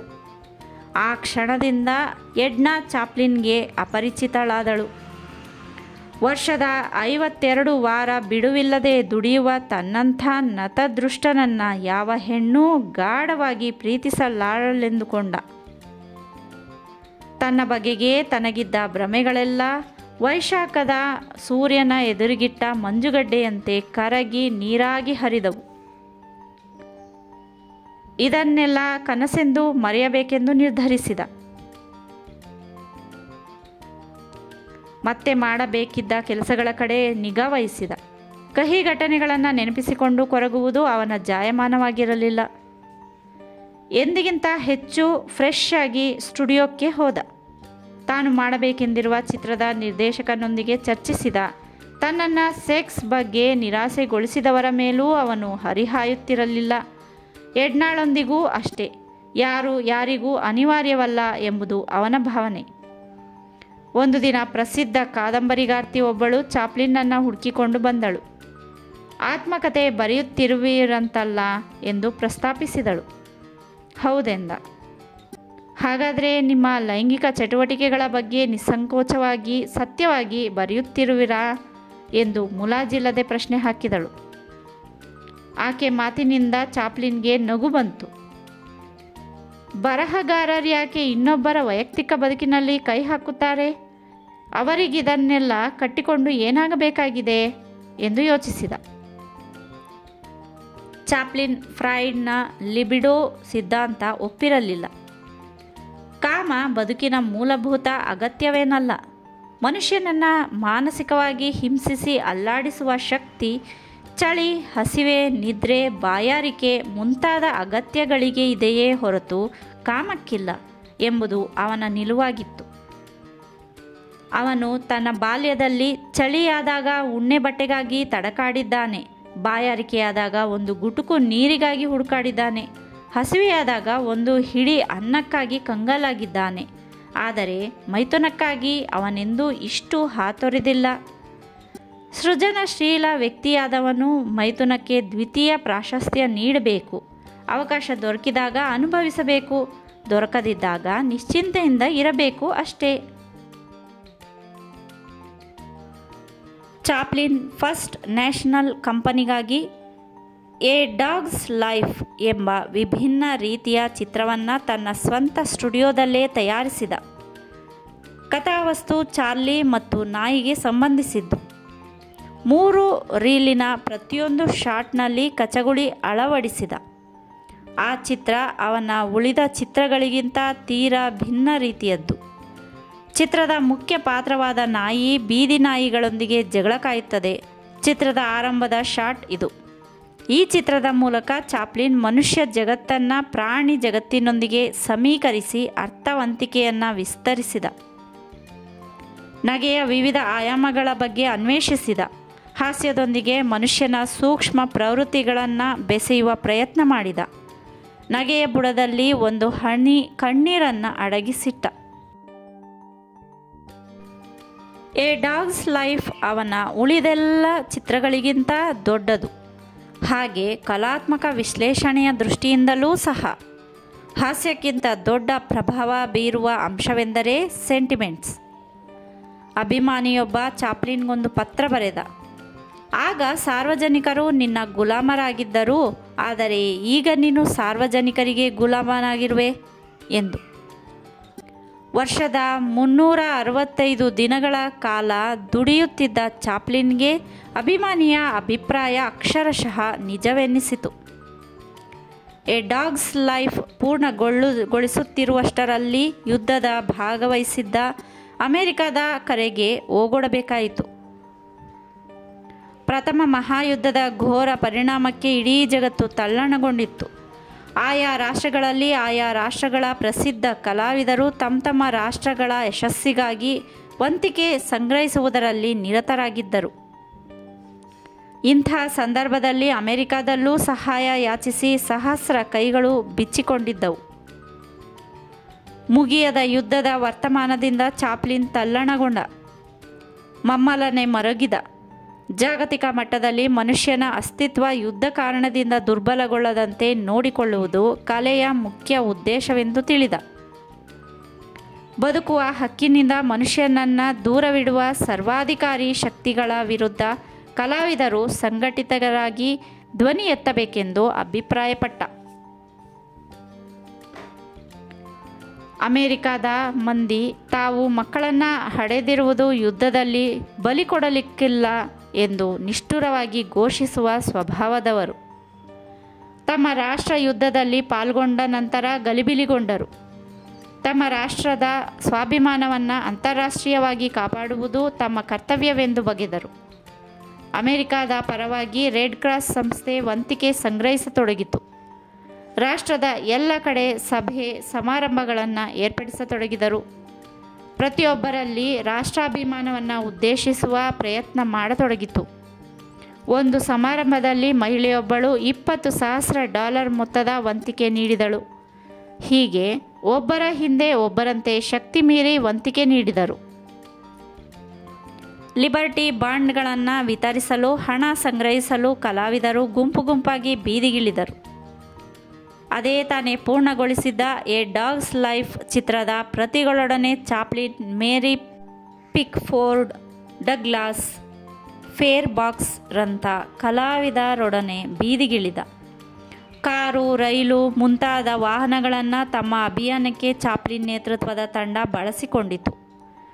ಚಾಪ್ಲಿನ್ ಹೋದ ಕಡೆಯಲ್ಲೆಲ್ಲ ಜರ್ಮನ್ನರು ನಿಮ್ಮ ಬಾಗಿಲವರೆಗೆ ಬಂದಿದ್ದಾರೆ, ಅವರನ್ನು ತಡೆದು ಹಿಮ್ಮೆಟ್ಟಿಸುವುದು, ಮಾತೃಭೂಮಿಯ ಗೌರವ ಕಾಪಾಡುವುದು ಪ್ರತಿಯೊಬ್ಬ ಅಮೆರಿಕನ್ನರ ಕರ್ತವ್ಯ. ನೀವು ಕೊಳ್ಳುವ ಪ್ರತಿಯೊಂದು ಬಾಂಡ್ ಸೈನಿಕರ ಪ್ರಾಣ ಕಾಪಾಡುತ್ತದೆ, ಅಂಥ ತಾಯಂದಿರ ತಾಯ್ತನವನ್ನು ರಕ್ಷಿಸುತ್ತದೆ. ಇದರಿಂದ ಅಮೆರಿಕ ಯುದ್ಧದಲ್ಲಿ ಜಯಶಾಲಿಯಾಗಿ ಜಾಗತಿಕ ಗೌರವ ಪಡೆದುಕೊಳ್ಳುತ್ತದೆ ಎಂದು ಮುಂತಾಗಿ ಅದ್ಭುತ ಭಾಷಣ ಮಾಡಿ ಸಹಸ್ರ ಪ್ರೇಕ್ಷಕರಲ್ಲಿ ಸ್ವದೇಶ ಅಭಿಮಾನವನ್ನು ಜಾಗೃತಗೊಳಿಸತೊಡಗಿದ. ಚಾಪ್ಲಿನ್ ನೇತೃತ್ವದಲ್ಲಿ ಕಲಾವಿದರು ಶ್ವೇತಭವನ ಪ್ರವೇಶಿಸಿ ಅಧ್ಯಕ್ಷ ವಿಲ್ಸನ್ರವರನ್ನು ಭೇಟಿ ಮಾಡಿ ಬಾಂಡ್ ವಿಕ್ರಯದ ವರದಿ ಒಪ್ಪಿಸಿದರು. ಅಧ್ಯಕ್ಷ ಅವರನ್ನು ಅಭಿನಂದಿಸಿ ಕಳಿಸಿಕೊಟ್ಟ. ಮತ್ತೆ ಕಲಾವಿದರು ತಮ್ಮ ಅಭಿಮಾನ ಮುಂದುವರಿಸಿದರು. ಹೋದಲ್ಲೆಲ್ಲ ಚಾಪ್ಲಿನ್ ಮತ್ತು ತಂಡದವರಿಗೆ ಭವ್ಯ ಸ್ವಾಗತ ಲಭಿಸುತ್ತಿತ್ತು. ಗಣ್ಯ ವ್ಯಕ್ತಿಗಳು ಔತಣಕೂಟ ಏರ್ಪಡಿಸುತ್ತಿದ್ದರು. ಬಾಂಡ್ ಕಮಿಟಿ ಮುಖ್ಯಸ್ಥ ಜಡ್ಜ್ ಹೆನ್ಶಾ ತಾನು ಚಾಪ್ಲಿನ್ನ 29ನೇ ಹುಟ್ಟುಹಬ್ಬದ ಸಮಾರಂಭ ಕಂಟ್ರಿ ಕ್ಲಬ್ನಲ್ಲಿ ಏರ್ಪಡಿಸಲಿರುವುದಾಗಿಯೂ ಎಲ್ಲರೂ ಭಾಗವಹಿಸಬೇಕೆಂದೂ ಆಮಂತ್ರಣ ನೀಡಿದ. ಆ ನಂತರವೇ ಚಾಪ್ಲಿನ್ಗೆ ತನ್ನ ಜನ್ಮ ದಿನಾಂಕ ನೆನಪಾದದ್ದು. ಸಮಾರಂಭದ ಪ್ರತಿಯೊಂದು ಕ್ಷಣವನ್ನು ಪ್ರತಿಯೊಬ್ಬರೂ ಉತ್ಕಟವಾಗಿ ಆನಂದಿಸಬೇಕೆಂಬ ಕಾರಣದಿಂದ ಆತ ಕೇವಲ ಕೈ ಬೆರಳೆಣಿಕೆಯಷ್ಟು ಮಂದಿಯನ್ನು ಮಾತ್ರ ಆಮಂತ್ರಿಸಿದ್ದ. ವಿಸ್ಕಿ ಕುಡಿಯುತ್ತಾ ಹ್ಯಾನ್ಶಾ, ಚಾರ್ಲಿ, ಇದು ನಿನ್ನ 29ನೇ ಹುಟ್ಟುಹಬ್ಬ, ಆದರೆ ಇನ್ನೂ ನೀನು ಮದುವೆಯಾಗಿಲ್ಲ ಅಲ್ವೇ? ಇಲ್ಲ ಎಂದು ನಕ್ಕ ಚಾಪ್ಲಿನ್. ನೀವು ಎಂದು ಕೇಳಿದ. ಇಲ್ಲ ಎಂದ ಜಡ್ಜ್ ಮುಂದುವರಿದು, ಅಸಂಖ್ಯಾತ ಡೈವರ್ಸ್ ಕೇಸುಗಳ ಅಹವಾಲನ್ನು ಆಲಿಸುವ ತೀರ್ಪು ಕೊಡುವ ನಾನೇ ಮದುವೆಯಾದರೆ ಹೇಗೆ ಎಂದು ಹೇಳಿ ನಕ್ಕ. ಅದನ್ನು ಕೇಳಿ ಎಲ್ಲರೂ ನಕ್ಕರು. ಆದರೆ ಜಡ್ಜ್ ಹ್ಯಾನ್ಶಾ ಆಡಿದ ಮಾತು ಚಾಪ್ಲಿನ್ನನ್ನು ಮತ್ತೆ ಮತ್ತೆ ಕುಟುಕಿತು. ಹೌದು, ತನಗೀಗ 29ರ ಪ್ರೌಢ ಪ್ರಾಯ, ಆದರೆ ತಾನಿನ್ನೂ ಅವಿವಾಹಿತ. ತನ್ನ ಭಾವಿ ಪತ್ನಿ ಎಲ್ಲಿರುವಳೋ ಏನೋ, ಅದರ ಬಗ್ಗೆ ಅಷ್ಟಾಗಿ ತಲೆ ಕೆಡಿಸಿಕೊಳ್ಳದೆ ಚಾಪ್ಲಿನ್ ತಾನು ಫಸ್ಟ್ ನ್ಯಾಷನಲ್ ಕಂಪನಿಗೆ ಇನ್ನೂ ಮಾಡಬೇಕಿರುವ 7 ಚಿತ್ರಗಳ ಬಗ್ಗೆ ಯೋಚಿಸಿದ. ಎ ಡಾಗ್ಸ್ ಲೈಫ್ ನಿರೀಕ್ಷೆಗೂ ಮೀರಿ ಸಮಯ ಕಬಳಿಸಿತ್ತು. ಇದರ ಬಗ್ಗೆ ಕಂಪನಿಯವರ ಗೊಣಗಾಟ ಆರಂಭವಾಗಿತ್ತು. ಇದು ತನ್ನ ತಪ್ಪಲ್ಲ, ಯುದ್ಧದ ತಪ್ಪು, ಜನಪ್ರಿಯ ಪಾತ್ರವಾದ ಚಾರ್ಲಿಯ ತಪ್ಪು. ಪ್ರವಾಸದಿಂದ ಮರಳಿದ ನಂತರ ತಲೆ ಖಾಲಿಯಾಗಿರುವಂತಹ ಅನುಭವ. ತಲೆಯನ್ನು ಎಷ್ಟು ತುರಿಸಿಕೊಂಡರೂ ತನ್ನ 2ನೇ ಚಿತ್ರಕ್ಕೆ ವಸ್ತು ಹೊಳೆಯಲಿಲ್ಲ. ಇದ್ದಕ್ಕಿದ್ದಂತೆ ಯಾಕೆ ಯುದ್ಧವನ್ನು ವಸ್ತುವಾಗಿರಿಸಿಕೊಂಡು ಒಂದು ಹಾಸ್ಯ ಚಿತ್ರ ತಯಾರಿಸಬಾರದು ಎಂಬ ಆಲೋಚನೆ ಬಂತು. ಯುದ್ಧ ಕುರಿತು ಹಾಸ್ಯ ಚಿತ್ರ ಮಾಡುವುದು ಅಪಾಯಕಾರಿ ಕೆಲಸವೆಂದು ಪ್ರಸಿದ್ಧ ನಿರ್ದೇಶಕ ಡಿ ಮಿಲ್ ನಿಸ್ಸಂಕೋಚವಾಗಿ ಹೇಳಿದ. ಅಪಾಯಕಾರಿ ಎಂಬ ಶಬ್ದ ಚಾಪ್ಲಿನ್ಗೆ ಅತ್ಯಾಕರ್ಷಕವಾಗಿ ಕಂಡಿತು. ತನ್ನ ಆಲೋಚನೆಗೆ ತನ್ನ ಶೋಲ್ಡರ್ ಆರ್ಮ್ ಎಂದು ಕರೆದು 5 ರೀಲುಗಳ ಗಾತ್ರದ ಸಿನಿಮಾ ಮಾಡಬೇಕೆಂದುಕೊಂಡ. ಪೂರ್ವಾರ್ಧ ಮನೆಯೊಂದರ ವಾತಾವರಣಕ್ಕೆ ಸಂಬಂಧಪಟ್ಟದ್ದು, ಮಧ್ಯಭಾಗ ಯುದ್ಧಕ್ಕೆ ಸಂಬಂಧಿಸಿದ್ದು, ಉತ್ತರಾರ್ಧ ಸಂತೋಷದ ಔತಣಕೂಟಕ್ಕೆ ಸಂಬಂಧಿಸಿದ್ದು. ಇಡೀ ಚಿತ್ರದಲ್ಲಿ ಯುರೋಪಿಯನ್ ಗಣ್ಯರನ್ನೆಲ್ಲ ಸಂಕೇತಿಸಬೇಕೆಂದು, ಕೊನೆಯದನ್ನು ಶೂಟ್ ಮಾಡದೆ ಸಂಕೇತಗಳ ಮೂಲಕ ಅರ್ಥಪೂರ್ಣಗೊಳಿಸಬೇಕು. ಚಾರ್ಲಟ್ ತನ್ನ ಹೆಂಡತಿ ಮತ್ತು 4 ಮಕ್ಕಳೊಂದಿಗೆ ಮನೆ ಕಡೆ ನೋಡುತ್ತಿರುವ ದೃಶ್ಯದೊಂದಿಗೆ ಚಿತ್ರ ಆರಂಭವಾಗಬೇಕು. ಆತನ ಆತ್ಮವಿಶ್ವಾಸ ಗೊಂದಲದಿಂದ ಮುಕ್ತವಾಗಿರಲಿಲ್ಲ. ಆದರೂ ಶೋಲ್ಡರ್ ಆರ್ಮ್ ಮಾಡಿ ಮುಗಿಸಿದ. ಅದು ಅಂದುಕೊಂಡದ್ದಕ್ಕಿಂತ ಹೆಚ್ಚು ಸಮಯ ತೆಗೆದುಕೊಂಡಿತು. ತನ್ನ ಚಿತ್ರ ತನಗ್ಯಾಕೋ ತೃಪ್ತಿ ಕೊಡಲಿಲ್ಲ. ಸ್ಟುಡಿಯೋದ ಪ್ರತಿಯೊಬ್ಬರೂ ಅತೃಪ್ತಿ ವ್ಯಕ್ತಪಡಿಸಿದರು. ಬಂದು ತನ್ನ ಹೊಸ ಚಿತ್ರ ನೋಡಿ ಅಭಿಪ್ರಾಯ ತಿಳಿಸಬೇಕೆಂದು ತನ್ನ ಗೆಳೆಯ ಡಗ್ಲಾಸ್ ಫೇರ್ಬ್ಯಾಂಕ್ಸ್ಗೆ ಹೇಳಿ ಕಳಿಸಿದ. ಗೆಳೆಯನೋರ್ವನಿಂದೊಂದಿಗೆ ಬಂದ ಡಗ್ಲಾಸ್ ಎದುರು ಚಾಪ್ಲಿನ್ ಚಿತ್ರ ನೋಡಿದವರೆಲ್ಲರ ಪ್ರತಿಕ್ರಿಯೆ ನಿರಾಶಾದಾಯಕವಾಗಿರುವುದೆಂದು, ತಾನದನ್ನು ಸುಡಬೇಕೆಂದಿದ್ದಾನೆಂದು ಇತ್ಯಾದಿ ಹೇಳಿದ. ಪ್ರೊಜೆಕ್ಷನ್ ಥಿಯೇಟರ್ನಲ್ಲಿ ಚಿತ್ರ ಹಾಕಿಕೊಂಡು ತಾವು 3 ಕೂತುಕೊಂಡರು. ಚಿತ್ರ ಶುರುವಾದೊಡನೆ ಫೇರ್ಬ್ಯಾಂಕ್ ಜೋರಾಗಿ ನಗಲಾರಂಭಿಸಿದ. ಗಟ್ಟಿಯಾಗಿ ಹಹಹ ಎಂದು ಅರಚತೊಡಗಿದ. ನಗಲಾರದೆ ಸುಸ್ತು ಬಿದ್ದು ಕೊಕ್ ಅಂತ ಕೆಮ್ಮತೊಡಗಿದ. ಚಿತ್ರದ ಅಂತ್ಯದವರೆವಿಗೂ ಆತನ ಪ್ರತಿಕ್ರಿಯೆ ಅದ್ಭುತವಾಗಿತ್ತು. ಲೈಟ್ ಹಾಕಿದಾಗ ನಕ್ಕು ಆತನ ಕಣ್ಣುಗಳು ನೀರಿನಿಂದ ತುಂಬಿಕೊಂಡಿದ್ದವು. ಚಾಪ್ಲಿನ್ ಆತನ ಪ್ರತಿಕ್ರಿಯೆಯನ್ನು ನಂಬಲಿಕ್ಕಾಗಲಿಲ್ಲ. ನಿಜವಾಗ್ಲೂ ನೀನೀ ಚಿತ್ರವನ್ನು ಇಷ್ಟಪಟ್ಟಿಯಾ ಎಂದು ಅನುಮಾನದಿಂದ ಕೇಳಿದ. ಇಂಥ ಚಿತ್ರವನ್ನು ಸುಡಬೇಕೆಂದು ಯೋಚಿಸಿದ ನೀನೇ ನಿಜವಾದ ಕಲಾವಿದ ಕಣಪ್ಪ ಎಂದು ಡಗ್ಲಾಸ್ ಆನಂದದಿಂದ ಚಾಪ್ಲಿನ್ನನ್ನು ಅಪ್ಪಿಕೊಂಡು ಅಭಿನಂದಿಸಿದ. ಚಾಪ್ಲಿನ್ ಆ ಧೈರ್ಯದ ಮೇಲೆ ಶೋಲ್ಡರ್ ಆರ್ಮ್ ಬಿಡುಗಡೆ ಮಾಡಿದ. ಅದು ಆರಂಭದಿಂದಲೇ ಅದ್ಭುತ ಯಶಸ್ಸು ಪಡೆಯಿತು. ಆ ಚಿತ್ರ ಜನರ ನಾಲಿಗೆ ಮೇಲೆ ನಲಿದಾಡಿತು. ಆರ್ಥಿಕ ಸಂಕಷ್ಟದಲ್ಲಿದ್ದ ನ್ಯಾಷನಲ್ ಕಂಪನಿ ಸಾಕಷ್ಟು ಸುಧಾರಿಸಿಕೊಂಡಿತು. ಶೋಲ್ಡರ್ ಆರ್ಮ್ ಬಿಡುಗಡೆಯಾದ ಮೇಲೆ ಫಸ್ಟ್ ನ್ಯಾಷನಲ್ ಕಂಪನಿಗೆ ಶುಕ್ರದೆಸೆ ತಿರುಗಿತು. ಹಣದ ಹೊಳೆ ಹರಿದು ಬಂದು ಅದರ ತಿಜೋರಿ ತುಂಬಿತು. ಆದರೆ ಅವರು ನಿಗದಿಪಡಿಸಿದ್ದಕ್ಕಿಂತ ಹೆಚ್ಚು ಹಣವನ್ನು ಚಿತ್ರ ನಿರ್ಮಾಣಕ್ಕೆ ಖರ್ಚು ಮಾಡುತ್ತಿರಲಿಲ್ಲ. ಕಡಿಮೆ ವೆಚ್ಚದಲ್ಲಿ 1-2 ರೀಲುಗಳ ಕೆಟ್ಟ ಅಭಿರುಚಿಯ ಹಾಸ್ಯ ತುರುಕಿದರಾಯಿತೆಂದು ಭಾವಿಸುತ್ತಿದ್ದರು. ಚಾರ್ಲಿ ಪಾತ್ರವಷ್ಟೇ ಜನರಿಗೆ ಬೇಕಾಗಿದ್ದುದು. ಕಲೆ ಅವರಿಗೆ ಬೇಕಾಗಿರಲಿಲ್ಲ. ಚಾಪ್ಲಿನ್ ಬಿಕರಿಗಿಟ್ಟಿದ್ದ ವಸ್ತುವಾಗಿದ್ದ ಅವರ ಪಾಲಿಗೆ. ಫಸ್ಟ್ ನ್ಯಾಷನಲ್ ಕಂಪನಿಯ ಅಧ್ಯಕ್ಷ JD ವಿಲಿಯಮ್ಸ್ ಕುರಿತು ಈ ಬಗ್ಗೆ ಚರ್ಚಿಸಿದ. ಪ್ರೊಡಕ್ಷನ್ ಖರ್ಚು, ಕಲಾವಿದರ ಗೌರವಧನ ಮತ್ತಿತರ ಬಾಬತ್ತುಗಳನ್ನು ಚಿತ್ರದ ಮಾರ್ಕೆಟ್ ವ್ಯಾಲ್ಯೂಗೆ ಅನುಗುಣವಾಗಿ ಹೆಚ್ಚಿಸಬೇಕೆಂಬುದು ಅವನ ಚರ್ಚೆಯ ಪ್ರಧಾನ ಅಂಶವಾಗಿತ್ತು. ಈ ವಾರಾಂತ್ಯದಲ್ಲಿ ಲಾಸ್ ಏಂಜಲ್ಸ್ನಲ್ಲಿ ನಡೆಯಲಿರುವ ಕಂಪನಿಯ ಆಡಳಿತ ವರ್ಗದ ಮೀಟಿಂಗ್ನಲ್ಲಿ ಚರ್ಚೆಗೆ ಮಂಡಿಸಲಾಗುವುದೆಂದೇನೋ ವಿಲಿಯಮ್ಸ್ ಚಾಪ್ಲಿನ್ಗೆ ಭರವಸೆ ನೀಡಿದ. ಆ ಸಮಯದಲ್ಲಿ ವಿತರಕರು, ಪ್ರದರ್ಶಕರು ಗೋಲ್ಮಾಲ್ ಮಾಡುವುದರಲ್ಲಿ ಹೆಸರಾಗಿದ್ದರು. ಕಲಾವಿದರೆಂದರೆ ದುಡಿಮೆಗೆ ಪಗಾರ ಪಡೆದು ಬದುಕುವ ಕಾರ್ಮಿಕರೆಂದೇ ಭಾವಿಸಿದ್ದರು. ಇಂತಹ ಸಮಯದಲ್ಲಿ ಚಾಪ್ಲಿನ್, ಫೇರ್ಬಾಂಕ್ಸ್, ಮೇರಿ ಪಿಕ್ಫೋರ್ಡ್, ಗ್ರಿಫಿತ್ ರಂತಹ ಕಲಾವಿದರ ಆತ್ಮಾಭಿಮಾನಕ್ಕೆ ಚ್ಯುತಿ ಬಂದಿತು. ಅವರು ಸೂಚ್ಯವಾಗಿ ಪ್ರತಿಭಟಿಸಿದರು.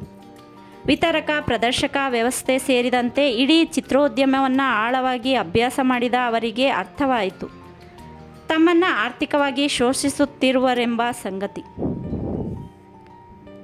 ಭವ್ಯ ಬಂಗಲೆಯಲ್ಲಿ ತಾವೆಲ್ಲ ಸೇರಿ ಮುಂದಿನ ಕಾರ್ಯಯೋಜನೆಯನ್ನು ರೂಪಿಸಬೇಕೆಂಬುದು ಅವರ ತೀರ್ಮಾನವಾಗಿತ್ತು. ಅಂಥ ಅಪೂರ್ವ ಸುಂದರಿ, ಪ್ರತಿಭಾವಂತ ನಟಿಯನ್ನು ತನಗೆ ಮೊಟ್ಟ ಮೊದಲ ಬಾರಿಗೆ ಪರಿಚಯಿಸಿಕೊಟ್ಟಂಥ ಮಾಬೆಲ್ ನಾರ್ಮಂಡಳನ್ನು ಚಾಪ್ಲಿನ್ ನೆನಪಿಸಿಕೊಂಡ. ಆಕೆ ಪಿಕ್ಫೋರ್ಡ್ಳನ್ನು ಪರಿಚಯಿಸಿದ್ದು ಹ್ಯಾಟ್ರಿ ಗ್ರೀನ್ಲೆಂದೆ.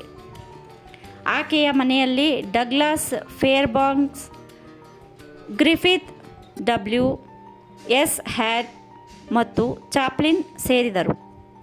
ಪ್ರಸಿದ್ಧ ನ್ಯಾಯವಾದಿಯ ಸಮಕ್ಷಮದಲ್ಲಿ ಕಾನೂನು ಸೌಲಭ್ಯ ಮತ್ತು ಸಮಸ್ಯೆ ಕುರಿತು ಚರ್ಚಿಸಿದರು. ಸುದೀರ್ಘ ಚರ್ಚೆಯ ನಂತರ ಅವರು ತಮ್ಮದೇ ಆದ ಯುನೈಟೆಡ್ ಆರ್ಟಿಸ್ಟ್ ಕಂಪನಿಯನ್ನು ಸ್ಥಾಪಿಸಿಕೊಂಡರು. ಇನ್ನು ಮುಂದೆ ತಮ್ಮ ಚಿತ್ರಗಳನ್ನು ತಮ್ಮ ಸಂಸ್ಥೆ ಆಶ್ರಯದಲ್ಲಿ ನಿರ್ಮಿಸಿ ವಿತರಿಸಬೇಕೆಂಬ ನಿರ್ಧಾರಕ್ಕೆ ಬಂದರು. ಆದರೆ ಉಳಿದವರಿಗಿತ್ತ ಸ್ವಾತಂತ್ರ್ಯ. ಫಸ್ಟ್ ನ್ಯಾಷನಲ್ ಕಂಪನಿಗೆ ಇನ್ನೂ 6 ಚಿತ್ರಗಳನ್ನು ಮಾಡಬೇಕಿದ್ದ ಚಾಪ್ಲಿನ್ಗೆ ಇರಲಿಲ್ಲ. ಪ್ರಥಮ ಮಹಾಯುದ್ಧದ ಪರಿಣಾಮವನ್ನು ಜಗತ್ತು ಅನುಭವಿಸುತ್ತಿರುವ ಸಂದರ್ಭದಲ್ಲಿ ಚಾಪ್ಲಿನ್ ಫಸ್ಟ್ ನ್ಯಾಷನಲ್ ಕಂಪನಿಗೆ ತನ್ನ 4ನೆಯ ಚಿತ್ರ ಸನ್ನಿಸೈಡ್ ಬಗ್ಗೆ ಪೂರ್ವಸಿದ್ಧತೆ ಆರಂಭಿಸಿದ್ದ.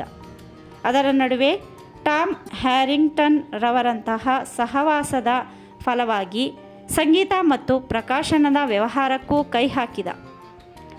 ಸಂಗೀತ ಮತ್ತು ಸಾಹಿತ್ಯದ ಬಗ್ಗೆ ತನಗಿದ್ದ ಆಸಕ್ತಿಯೇ ಕಾರಣ. ಆ ಪ್ರಕಾರಗಳಲ್ಲಿ ಸಾಕಷ್ಟು ಕೃಷಿ ಮಾಡಿದವರ ಬಗ್ಗೆ ತಾನು ಗೌರವ ಹೊಂದಿದ್ದ. ತನ್ನಿಂದ ಅವರಿಗೆ ಯಾವ ರೀತಿಯಿಂದಲಾದರೂ ಸಹಾಯ ಮಾಡಲು ಪ್ರಯತ್ನಿಸುತ್ತಿದ್ದ. ಕೆಲಸದಲ್ಲಿ ಮಗ್ನನಾಗಿದ್ದ ಚಾಪ್ಲಿನ್ಗೆ ಸ್ಯಾಮ್ ಗೋಲ್ಡ್ವಿನ್ನಿಂದ ಕರೆ ಬಂತು. ಗೋಲ್ಡ್ವಿನ್ ಉತ್ತಮ ಅಭಿರುಚಿಯ ಮನುಷ್ಯ, ಸಾಕಷ್ಟು ರಸಿಕನಾಗಿದ್ದನು ಕೂಡ. ಔತಣಕೂಟವೆಂಬ ಮೋಹಪಾಶದಲ್ಲಿ ಅನೇಕ ಜನ ಕಲಾವಿದರನ್ನು ಕೆಡವುತ್ತಿದ್ದ. ಸಾಕಷ್ಟು ಸುಂದರಿಯರು ಇರುತ್ತಿದ್ದ ಆತನ ಔತಣದಲ್ಲಿ ಭಾಗವಹಿಸಲು ಪ್ರಸಿದ್ಧರು ನಾ ಮುಂದು ತಾ ಮುಂದು ಅಂತ ಮುನ್ನುಗ್ಗುತ್ತಿದ್ದರು. ಚಾಪ್ಲಿನ್ ಕೂಡ ಅತ್ಯುತ್ತಮವಾಗಿ ಡ್ರೆಸ್ ಮಾಡಿಕೊಂಡು ತನ್ನ ಕಾರಿನಲ್ಲಿ ಹೋಗಿ ಭಾಗವಹಿಸಿದ. ಅಲ್ಲಿ ಸುರಸುಂದರಾಂಗಿಯರೇ ನೆರೆದಿರುವುದು ಕಂಡು ಸಂತೋಷಪಟ್ಟ. ಹ್ಯಾಮ್ನ ಸಂಗಡ ಅಪ್ಸರೆಯಂಥ ಮಿಲ್ಡ್ರೆಡ್ ಹ್ಯಾರಿಸ್ ಆಗಮಿಸಿರುವುದರೊಂದಿಗೆ ಔತಣಕೂಟಕ್ಕೆ ಕಳೆ ಬಂತು. ದಿ ಸ್ಯಾಮ್ ಮ್ಯಾನ್ ಚಿತ್ರದ ಮೂಲಕ ಹೆಸರು ಮಾಡಿದ್ದ ಎಲಿಯಟ್ ಡೆಕ್ಸ್ಟರ್ ಎಂಬ ತರುಣ ನಟನ ಗಮನ ಸೆಳೆಯಲು ಪ್ರಯತ್ನಿಸಿದಳು. ಇನ್ನೋರ್ವ ಹುಡುಗಿಯೊಂದಿಗೆ ಇದ್ದ ಅವನು ಆಕೆಯತ್ತ ಅಷ್ಟಾಗಿ ಗಮನ ಹರಿಸಲಿಲ್ಲ. ಆಕೆಗೆ ಅದರಿಂದ ನಿರಾಸೆಯಾಯಿತು. ಆ ಬೇಸರದಿಂದ ತನ್ನ ಗೆಳತಿಯೊಡನೆ ಜಗಳವಾಡಿದಳು. ಔತಣದ ಯಾವ ಕ್ಷಣವನ್ನು ಸಂತೋಷದಿಂದ ಅನುಭವಿಸದೆ ಬೇಸರದಿಂದ ಹೊರ ನಡೆದಳು. ಆಗಲೇ ಹೊರಟು ನಿಂತಿದ್ದ ಚಾಪ್ಲಿನ್ಗೆ ಲಿಫ್ಟ್ ಕೊಡುವಂತೆ ಕೇಳಿದಳು. ಹದಿಹರೆಯದ ಅಪ್ಸರೆಯ ಬೇಡಿಕೆಯ ನಿರಾಕರಿಸುವಷ್ಟು ಚಾಪ್ಲಿನ್ ಅರಸಿಕನಾಗಿರಲಿಲ್ಲ. ಚಲಿಸುತ್ತಿದ್ದ ಕಾರಿನಲ್ಲಿ ಅವರಿಬ್ಬರು ಸಾಕಷ್ಟು ಮಾತಾಡಿದರು. ತರುಣಿಯಲ್ಲಿರುವ ಪ್ರೇಮಕ್ಕೆ ಸಂಬಂಧಿಸಿದಂಥ ಮತ್ಸರಭಾವದ ಬಗ್ಗೆ. ಆಕೆಗೆ ತನ್ನ ಪ್ರೇಮಿ ಬಗ್ಗೆ ಬೇಸರವಿರಲಿಲ್ಲ. ಆಕೆಗೆ ಬೇಸರವಿದ್ದದ್ದು ಗಂಡಸರ ತಲೆ ಕೆಡಿಸುವ ತರುಣಿಯರ ಬಗ್ಗೆ. ಎಲಿಯಟ್ ಡೆಕ್ಸ್ಟರ್ ಅದ್ಭುತ ಮನುಷ್ಯ ಎಂದು ಉದ್ಗರಿಸುವುದನ್ನು ಆಕೆ ಮರೆಯಲಿಲ್ಲ. ಇಂಥ ಸುಂದರಿಯ ಹೃದಯ ಗೆದ್ದ ಅವನು ನಿಜಕ್ಕೂ ಅದೃಷ್ಟಶಾಲಿ ಎಂದುಕೊಂಡ ಚಾಪ್ಲಿನ್. ಪ್ಯಾರಾಮೌಂಟ್ ಕಂಪನಿಗಾಗಿ ಲೂಯಿಸ್ ವೆಬರ್ ತಯಾರಿಸುತ್ತಿರುವ ಹೊಸ ಚಿತ್ರದಲ್ಲಿ ತಾನು ನಟಿಸುತ್ತಿರುವುದಾಗಿ ಹೇಳಿದಳು. ಚಾಪ್ಲಿನ್ ಆಕೆಯ ಮಾತುಗಳಿಂದ 6ಕ್ಕೇರದೆ 3ಕ್ಕೆ ಇಳಿಯದೆ ಆ ಸುಂದರಿಯನ್ನು ಆಕೆಯ ಅಪಾರ್ಟ್ಮೆಂಟ್ ಬಳಿ ಇಳಿಸಿ ತಾನು ಅಥ್ಲೆಟಿಕ್ ಕ್ಲಬ್ ಕಡೆ ಕಾರನ್ನು ಓಡಿಸಿದ. ಹುಡುಗಿಯರ ಹುಚ್ಚು ಪ್ರೇಮ ಪ್ರಕರಣಗಳ ಬಗ್ಗೆ ಯೋಚಿಸುತ್ತಾ ಅವನು ತನ್ನ ಕೋಣೆ ಪ್ರವೇಶಿಸಿ 5 ನಿಮಿಷ ಕಳೆದಿರಲಿಲ್ಲ. ಅಷ್ಟರಲ್ಲಿ ಫೋನ್ ಟ್ರಿನ್ ಗುಟ್ಟಿತು. ಸಿಡ್ನಿಯ ಕರೆ ಇರಬಹುದೆಂದು ಅವನು ರಿಸೀವ್ ಎತ್ತಿಕೊಂಡ. ಆಶ್ಚರ್ಯವೆಂದರೆ ಹ್ಯಾರಿಸ್ ಮಾತನಾಡುತ್ತಿದ್ದಳು. ನೀವೇನು ಮಾಡ್ತಿದ್ದೀರಂತ ಫೋನ್ ಮಾಡಿದೆ ಎಂದೇ ಆಕೆ ಮಾತು ಆರಂಭಿಸಿದ್ದು. ಚಾಪ್ಲಿನ್ಗೆ ಆಕೆಯ ಮಾತಿನಿಂದ ಸಖೇದ ಆಶ್ಚರ್ಯವಾಯಿತು. ಅನೇಕ ದಿನಗಳಿಂದ ತಾನಿಂಥ ಮಧುರ ಕಂಠ ಕೇಳಿರಲಿಲ್ಲ. 5 ನಿಮಿಷಗಳ ಹಿಂದೆಯಷ್ಟೇ ಪರಿಚಯವಾಗಿರುವ ಹುಡುಗಿ ತನ್ನನ್ನು ಹೀಗೆ ಪರಾಮರಿಸುತ್ತಿರುವುದು ಎಂದರೇನು? ಹಲೋ ಹ್ಯಾರಿಸ್, ನಾನೀಗೇನು ಮಾಡ್ತಿದ್ದೀನಂತ ನೀನು ಕೇಳ್ತಿದ್ದಿ ತಾನೆ? ಮುಂದೆ ನಾನು ಮಾಡುವುದೆಂದರೆ ಊಟ, ನಂತರ ಬೆಡ್ರೂಮ್ ಸೇರಿ ನಿದ್ದೆ ಬರುವ ತನಕ ಯಾವುದಾದರೊಂದು ಪುಸ್ತಕ ಮಗುಚುವುದು ಎಂದು ತೀರಾ ಸಲಿಗೆಯಿಂದಲೇ ಹೇಳಿದ. ಅದನ್ನು ಕೇಳಿ ಅವಳು ಓ ಎಂದು ಉದ್ಗರಿಸಿದಳು. ಅಷ್ಟೇ ಸಲಿಗೆಯಿಂದ, ಯಾವ ಪುಸ್ತಕ ಓದ್ತಿದ್ದೀರಾ? ನೀವು ಮಲಗಿಕೊಳ್ಳೋ ಬೆಡ್ರೂಮ್ ಹೇಗಿದೆ ಎಂದು ಮುಂತಾಗಿ ಆತ್ಮೀಯತೆ ತುಂಬಿದ ಕುತೂಹಲದಿಂದ ಮಾತಾಡಿದಳು. ಆಕೆಯಾಡುತ್ತಿದ್ದ ಪ್ರತಿಯೊಂದು ಮಾತು ಅವನೆದೆಯಲ್ಲಿ ಸಂತಸದ ತರಂಗಗಳನ್ನು ಎಬ್ಬಿಸಿದವು. ಚಾಪ್ಲಿನ್ ಕ್ರೌಂಚದಂತೆ ಆಕಾಶದಲ್ಲಿ ಹಾರಾಡಿದ. ಯಾವುದೇ ಗಂಡಸಿಗೆ ಸಂತೋಷವಾಗುವಂತೆ ಭಾವ ಪರವಶಗೊಳ್ಳುವಂತೆ ಆಕೆ ಕೇಳಿದ್ದೆಂದರೆ, ಮತ್ತೆ ಯಾವಾಗ ನಿಮ್ಮನ್ನು ನೋಡಲಿಕ್ಕೆ ಸಾಧ್ಯವಾಗುವುದು? ಆಕೆ ಎಲಿಯಟ್ನ ವಿಶ್ವಾಸದ್ರೋಹಕ್ಕೆ ಪ್ರತಿಯಾಗಿ ಸೇಡು ತೀರಿಸಿಕೊಳ್ಳಲು ಹೀಗೆ ಮಾತನಾಡುತ್ತಿರಬಹುದು ಎಂದುಕೊಂಡ ಚಾಪ್ಲಿನ್. ಹಾಗೆ ಆಕೆ ಎಲಿಯಟ್ನಿಂದ ದೂರ ಸರಿಯುವ ಪ್ರಯತ್ನ ಮಾಡುತ್ತಿರಬಹುದು ಎಂದುಕೊಂಡ. ರೊಟ್ಟಿ ಕೈ ಜಾರಿ ತುಪ್ಪದಲ್ಲಿ ಬೀಳಬಹುದೆಂದು ಅವನು ಕನಸು ಮನಸ್ಸಿನಲ್ಲೂ ಯೋಚಿಸಿರಲಿಲ್ಲ. ತನ್ನ ಬಹುದಿನದ ಆಂತರಿಕ ತುಮುಲಾಟ ಮುಕ್ತಾಯದ ಹಂತದಲ್ಲಿದೆ ಎಂದುಕೊಂಡ. ತಾನಿನ್ನು ವಿಳಂಬ ಮಾಡಕೂಡದೆಂದುಕೊಂಡು ಆಕೆಯನ್ನು ಆ ಸಂಜೆಯ ಔತಣಕ್ಕೆ ಆಮಂತ್ರಿಸಿದ. ಆಕೆ ಸಮಯಕ್ಕೆ ಸರಿಯಾಗಿ ಅಮೋಘವಾಗಿ ಡ್ರೆಸ್ ಮಾಡಿಕೊಂಡು ಆಗಮಿಸಿದಳು. ಚಾಪ್ಲಿನ್ ಆಕೆಯೊಂದಿಗೆ ಊಟ ಮಾಡಿದ. ಆಕೆಯ ಸಂಗಡ ಪ್ರತಿಯೊಂದು ಕ್ಷಣವನ್ನು ಆನಂದಿಸಿದ, ಅನುಭವಿಸಿದ. ಆಕೆಯೂ ಅಷ್ಟೇ ಅದ್ಭುತವಾಗಿ ಸ್ಪಂದಿಸಿದಳು. ತದನಂತರ 4-5 ದಿನಗಳವರೆಗೆ ಚಾಪ್ಲಿನ್ಗೆ ಆಕೆಯನ್ನು ನೋಡಲಾಗಲಿಲ್ಲ. ಆಪ್ತ ಸಹಾಯಕ ಹ್ಯಾರಿಂಗ್ಟನ್ ಆಕೆ ಫೋನ್ ನಂಬರ್ ಮಾಡಿದ್ದಾಗಿ ಹೇಳಿದ. ಚಾಫಿಯರ್ ಆಕೆಯ ಸೌಂದರ್ಯ ವರ್ಣಿಸುವ ಗೀಳು ಅಂಟಿಸಿಕೊಂಡು ಬಿಟ್ಟಿದ್ದ. ಅಂದು ಬೆಳಗಿನ ಉಪಾಹಾರ ಮುಗಿಸಿದೊಡನೆ ತಾನು ಮದುವೆಯಾಗಲಿರುವುದಾಗಿ ಬಹಿರಂಗವಾಗಿ ಪ್ರಕಟಿಸಿಯೇ ಬಿಟ್ಟ. ಯಾವತ್ತು ಎಂದು ಸಹಜವಾಗಿಯೇ ಕೇಳಿದ ಹ್ಯಾರಿಂಗ್ಟನ್. ಇವತ್ತು ಯಾವ ವಾರ ಎಂದು ಚಾಪ್ಲಿನ್ ಗದ್ದದ ಮೇಲೆ ಕೈ ಇಟ್ಟು ಕೇಳಿದ. ಇವತ್ತು ಮಂಗಳವಾರವೆಂದು ಹೇಳಿದ ಹ್ಯಾರಿಂಗ್.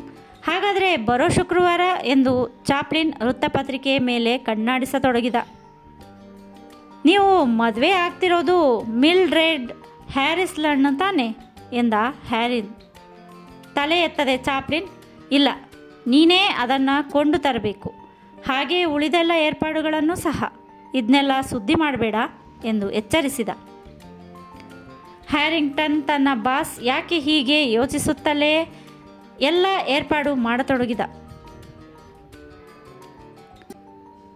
ಚಾಪ್ಲಿನ್ ಮಾತ್ರ